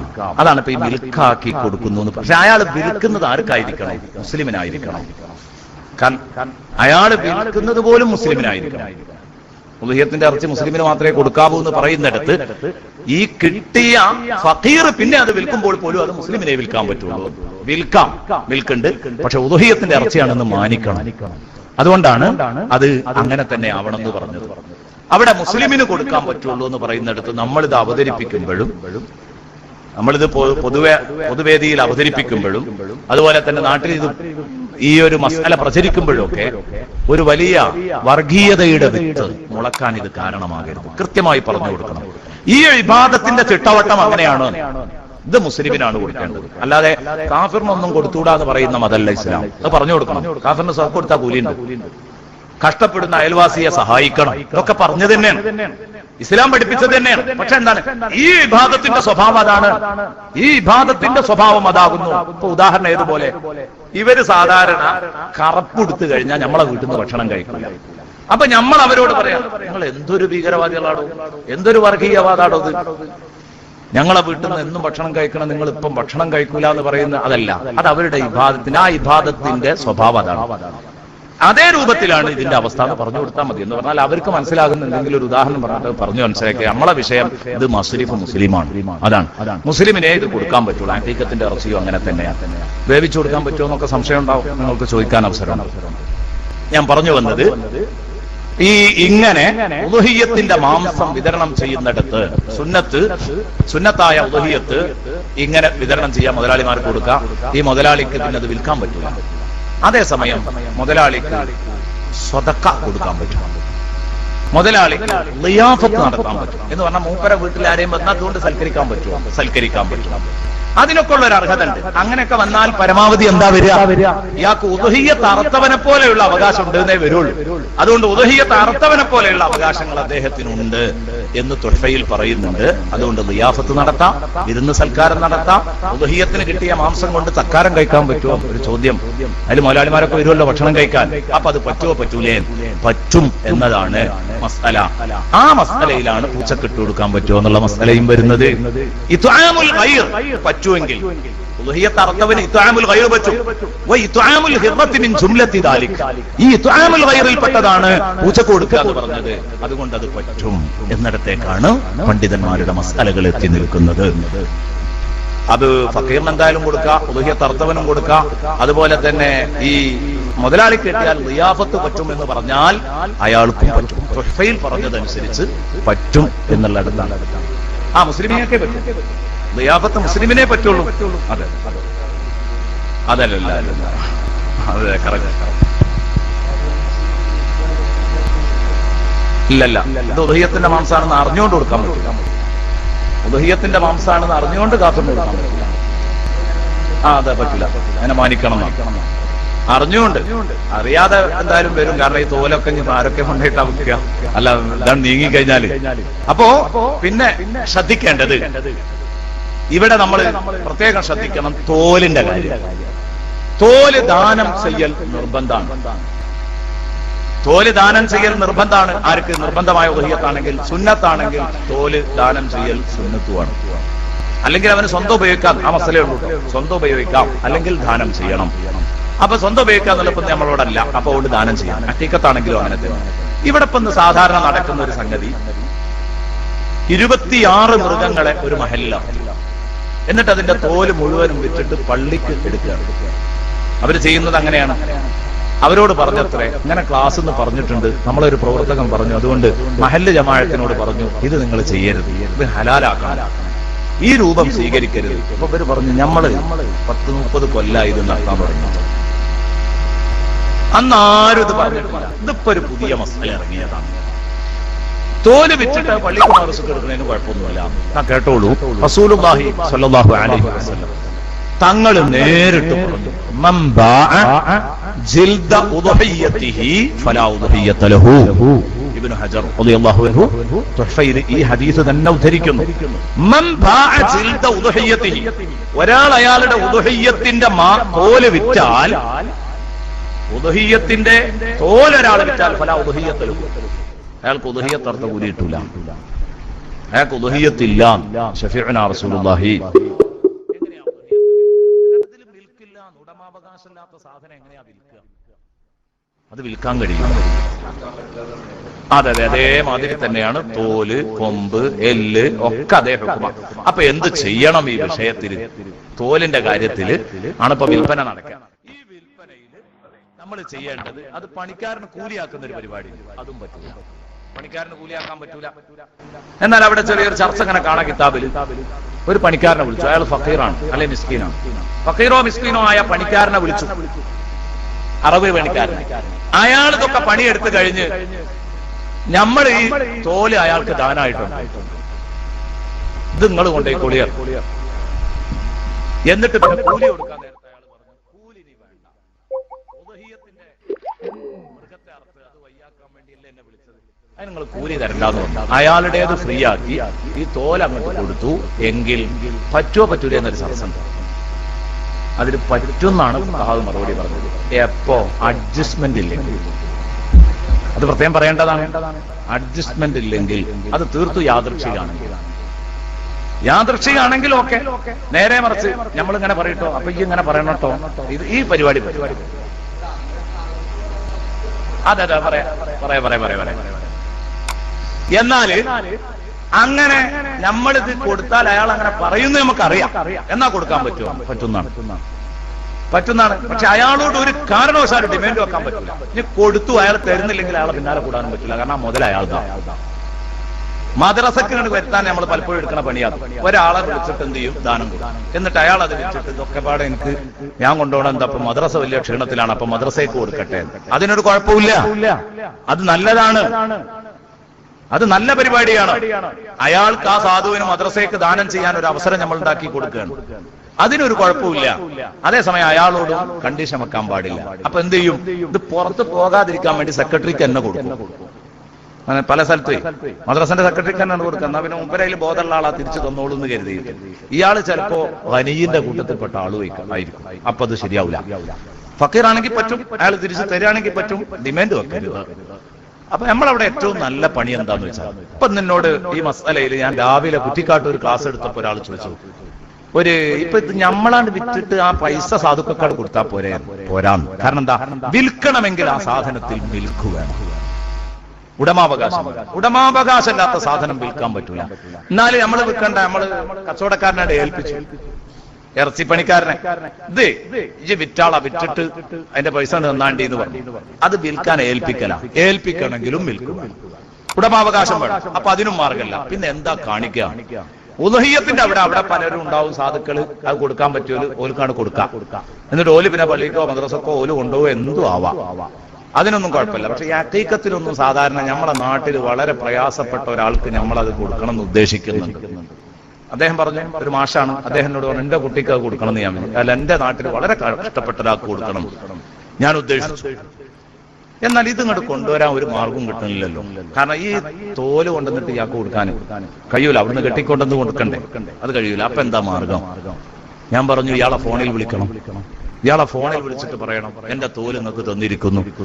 അപ്പൊ ഇയാള് പറയാ തിരിച്ച്, എന്ത്? അത് വിൽക്കാൻ ഞാൻ നിങ്ങളെ ഏൽപ്പിച്ചു. എന്നിട്ട് ഇയാൾക്ക്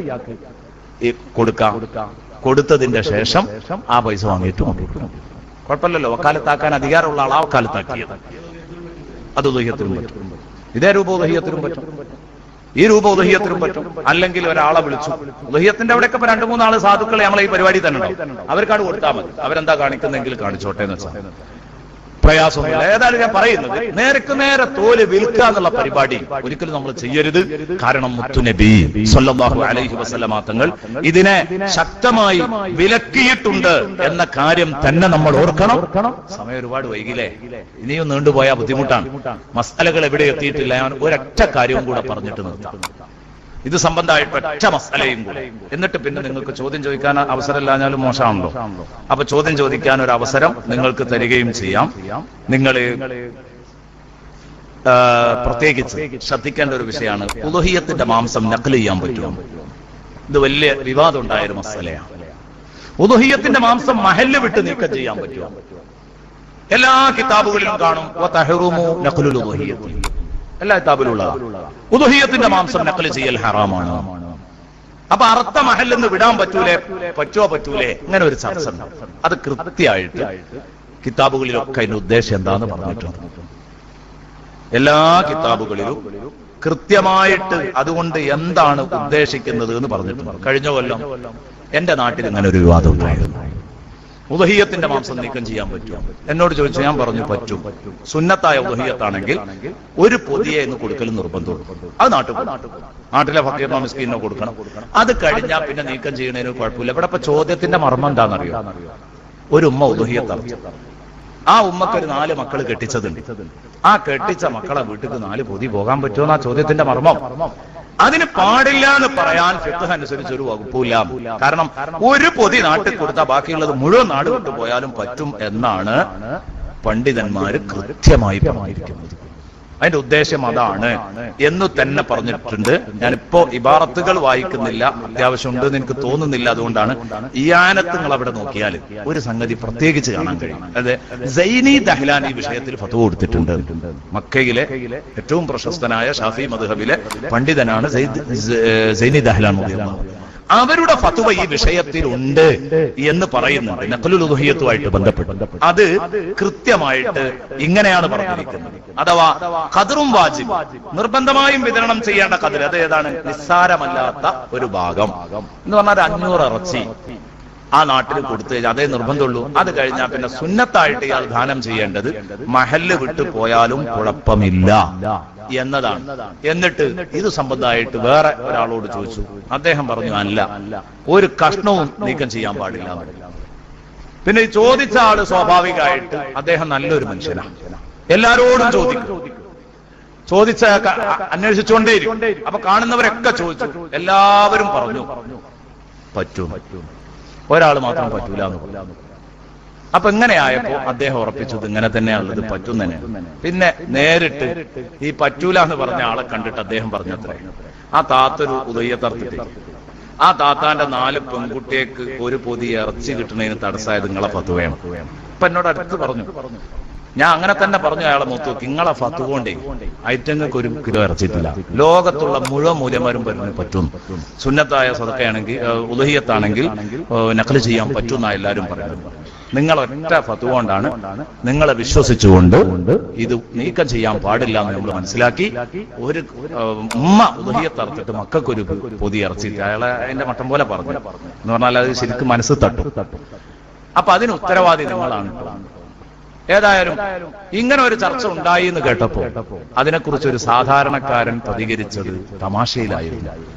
അദ്ദേഹം പറഞ്ഞു, ഉളുഹിയ്യത്തിന്റെ മാംസം വിതരണം ചെയ്യുന്നിടത്ത് അത് പറ്റൂല എന്ന് പറഞ്ഞത് തെറ്റായിപ്പോയെങ്കിൽ നിങ്ങളതിൽ അത്ഭുതപ്പെടാനൊന്നുമില്ല. ഒരാൾ അങ്ങനെ പറഞ്ഞാൽ അത് തെറ്റിപ്പോയെങ്കിൽ അത്ഭുതപ്പെടാനൊന്നുമില്ല. കാരണം ഉളുഹിയ്യത്തിന്റെ മാംസം എങ്ങനെയാ വിതരണം ചെയ്യേണ്ടത് എന്ന് നോക്കണോൽക്കല്ലേ ഇപ്പൊ അത് അത്ര കറക്റ്റായിട്ട് കിട്ടുള്ളൂ. അതല്ലാതെ ഈ ആളെ സംബന്ധിച്ചിടത്തോളം നേരം വെളുത്താ പണി വേപ്പിന്റെ ഇറച്ചി എന്താ കാട്ടേണ്ടിന്നാ. അപ്പൊ അതുകൊണ്ട് അതിന് തെറ്റും ശരിയൊക്കെ വരാൻ സാധ്യത ഉണ്ട് എന്നൊരു സാധാരണക്കാരൻ പറഞ്ഞു. എത്ര നല്ല മറുപടിയാ. അതിന് പിന്നെ പ്രമാണങ്ങളൊന്നും വേണ്ട. ഞാൻ പറഞ്ഞു വരുന്നത്, ഇവിടെ നമ്മൾ ചിന്തിക്കേണ്ട ഒരു കാര്യമുണ്ട്. ഈ വിഷയത്തിൽ പറ്റുമോ പറ്റൂല എന്ന് ചോദിച്ചാൽ പറ്റും എന്നതാണ് മറുപടി. പറ്റും. മന്തൂറത്താണെങ്കിൽ പറ്റൂല, നേർച്ചയാക്കിയതാണെങ്കിൽ പറ്റൂല. അത് മുഴുവനും ആ നാട്ടിൽ കൊടുക്കണം, അയാൾക്കും പറ്റൂല, അയാളുടെ കുടുംബത്തിന് ചെലവ് കൊടുക്കൽ നിർബന്ധം അയാൾക്കും പറ്റൂല എന്നൊക്കെ പറഞ്ഞതിന്റെ ശേഷം ഈ വിഷയത്തിൽ പ്രത്യേകം പറയുന്നുണ്ട്. സൈനി ദഹ്ലാൻ റളിയല്ലാഹു അൻഹു ഫത്വ കൊടുത്തു. സൈനി ദഹ്ലാൻ റളിയല്ലാഹു അൻഹുവിനോട് ചോദിച്ചത്, ഈ അറുത്ത മഹല്ലിൽ നിന്ന് നീക്കാൻ പാടില്ല എന്ന് പറഞ്ഞാൽ എന്താ? അത് ആദ്യം മനസ്സിലാക്കണം. ഉളുഹിയ്യത്ത് നാട്ടിനെ തൊട്ട് നഖൽ ചെയ്യരുത് എന്ന് പറഞ്ഞാൽ ഉളുഹിയ്യത്ത് അറക്കുന്ന ആളുടെ നാട് വിടരുത് എന്നാണ്. അങ്ങനെയാണെങ്കിൽ ഗൾഫിലുള്ള ആൾക്ക് ഇവിടെ അറക്കാൻ പറ്റുമോ എന്ന് ചോദ്യം വരും. ഒരല്പം അവിടെ കൊടുക്കണ്ടേ? വേണ്ട. ഉദഹിയത്ത് അറക്കുന്നവൻ എവിടെയാണെന്ന് നോട്ടല്ല. ഈ മൃഗം ഏത് നാട്ടിൽ അറക്കപ്പെട്ടു ആ നാട്ടിലാണ് ഒരു പൊതി കൊടുക്കൽ നിർബന്ധമാണെന്ന് പറഞ്ഞു.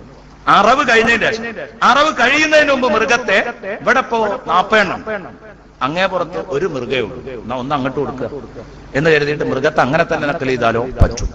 പൈസ കൊടുത്താൽ ഇപ്പൊ ഗൾഫിൽ നിന്നൊക്കെ വരുന്നതായിരുന്നു, നമുക്ക് പൈസ ഇങ്ങോട്ട് വന്നു മൃഗം വാങ്ങിക്കോളി എന്ന് പറഞ്ഞു. അത് പറ്റുമോ? ഇതൊക്കെ പറ്റും. അറുത്ത് കഴിഞ്ഞാൽ ഒരു പൊതി, സുന്നത്താണെങ്കിൽ ഒരു പൊതി ആ നാട്ടിലെ ഫുഖറാവ് മസാക്കീനിൽ പെട്ട ഒരാൾക്കെങ്കിലും കൊടുക്കണം. അതിന്റെ അപ്പുറം നക്കൽ ചെയ്യുന്നതിന് കുഴപ്പമില്ല എന്നാണ്. കഴിഞ്ഞു, അവസാനിപ്പിക്കുന്നു. നിങ്ങൾക്ക് ചോദിക്കാനുള്ള കാര്യങ്ങൾ ചോദിക്കാം. ഒരാള് അങ്ങനെ ചോദിക്കാൻ ഇങ്ങനെ വിട്ടുകൊടുത്തപ്പോ ഒരാള് എന്നോട് ചോദിച്ചു ഒരു സദസ്സിന്ന്. ആ ചോദ്യവും കൂടെ അങ്ങോട്ട് പറയാം, അഥവാ ഇവിടെ വരാം, ചിലപ്പോ വന്നില്ല എന്നും വരാം. ഒരാൾ ചോദിച്ചു, ഞാൻ ഉദഹിയത്തിന് നേർച്ചയാക്കിയിട്ട് ഒരു മൃഗം കൊണ്ടുവന്ന് ആലയിൽ കെട്ടി, പിറ്റേന്ന് നേരം വെളുത്ത് നോക്കുമ്പോ അതിനെ കാണുന്നില്ല, എന്താ ചെയ്യേണ്ടത്? ഇയാളൊരു ചോദ്യം ചോദിച്ചോ. ഈ സാധനം പെരുന്നാളിന്റെ അന്നായിട്ടും കിട്ടണമില്ല, എന്ത് ചെയ്യണം? ഈ മസാലക്ക് പ്രസക്തിയുണ്ട്. കാരണം മൃഗങ്ങൾ ഇങ്ങനെ പോകാറൊക്കെ ഉണ്ട്. അപ്പൊ അവിടെ കിതാബുകളിൽ കൃത്യമായിട്ട് അസ്നുൽ മതാലിബിൽ പറഞ്ഞിട്ടുണ്ട്, തുഹ്ഫയിലുണ്ട്, അസ്നുൽ മതാലിബിൽ ഒന്നും കൂടെ വിശദമായിട്ടുണ്ട് എന്നാണ്, ഒന്നും കൂടെ കൃത്യമായിട്ട് കറക്റ്റായിട്ട് പറഞ്ഞിരിക്കുന്നു. ഇവന്റെ വീഴ്ച കൊണ്ടാണോ പോയത് അല്ലേ? അതാദ്യം തീരുമാനിക്കണം. ഇവന്റെ വീഴ്ച കൊണ്ടാണ്. ഇപ്പൊ ഉദാഹരണം, ഇയാൾ കെട്ടിയിടാത്തത് കൊണ്ട് പോയതാ, അല്ലെങ്കിൽ ആടുംകുട്ടിനെ കെട്ടിയിടുന്ന ചെറിയൊരു തൊപ്പ കയറിലാണ് ഇയാൾ വലിയൊരു കാളനെ കെട്ടിയിട്ടത്, ഇതൊക്കെ ഇയാളുടെ വീഴ്ച. ഇയാളുടെ വീഴ്ച കാരണമാണ് ഈ മൃഗം പോയതെങ്കിൽ അത് അന്വേഷിച്ച് കണ്ടുപിടിക്കാൻ ചെലവുണ്ടെങ്കിൽ പോലും അന്വേഷിക്കണം, കണ്ടുപിടിക്കാൻ ശ്രമിക്കണം. പെരുന്നാളാവുമ്പോഴേക്ക് കണ്ടുകിട്ടിയില്ലെങ്കിൽ ബദല് വാങ്ങണം, പകരം വേറൊരു മൃഗത്തെ വാങ്ങും. നേർച്ചയാക്കിയെങ്കിൽ അതിട്ടോ. സുന്നത്തായ ഉദയത്തിന് മൃഗം നഷ്ടപ്പെട്ടാൽ ഇതൊന്നുമില്ല, അത് കിട്ടിയെങ്കിൽ അർത്ഥം മതി. അതേസമയം ഇവിടെ ബദല് വാങ്ങി അറുത്തു, അറവ് നിർബന്ധമാണ്, ബദല് വാങ്ങിയിട്ട്. അപ്പൊ അയാൾ ചോദിച്ചു, പിറ്റേന്ന് ഈ മൃഗം വന്നാലോ? അതിനെയും കൂടെ അറക്കണം, കാരണം അത് നേരത്തെ നേർച്ചയാക്കി പോയി. ഇനി ബദൽ അർത്ഥം എന്ന് പറഞ്ഞിട്ട് ഒഴിഞ്ഞു നിൽക്കാൻ പറ്റൂല. ബഹുമാനപ്പെട്ട സക്കരിയ അൽ-അൻസാരി റളിയല്ലാഹു അൻഹു ഓർമ്മപ്പെടുത്തിയിട്ടുണ്ട്, ഇബ്നു ഹജർ റളിയല്ലാഹു അൻഹു ഓർമ്മപ്പെടുത്തിയിട്ടുണ്ട്, ഇവരൊക്കെ പറഞ്ഞിട്ടുണ്ട്. ഇനി ഇൻഷാ അല്ലാഹ് നിങ്ങൾക്ക് സംശയം ചോദിക്കാനുള്ള അവസരമാണ്. ഞാൻ ഒറ്റക്കല്ല, ഈ ഉസ്താദുമാരെല്ലാവരും കൂടെ മറുപടി പറയും ഇൻഷാ അല്ലാഹ്.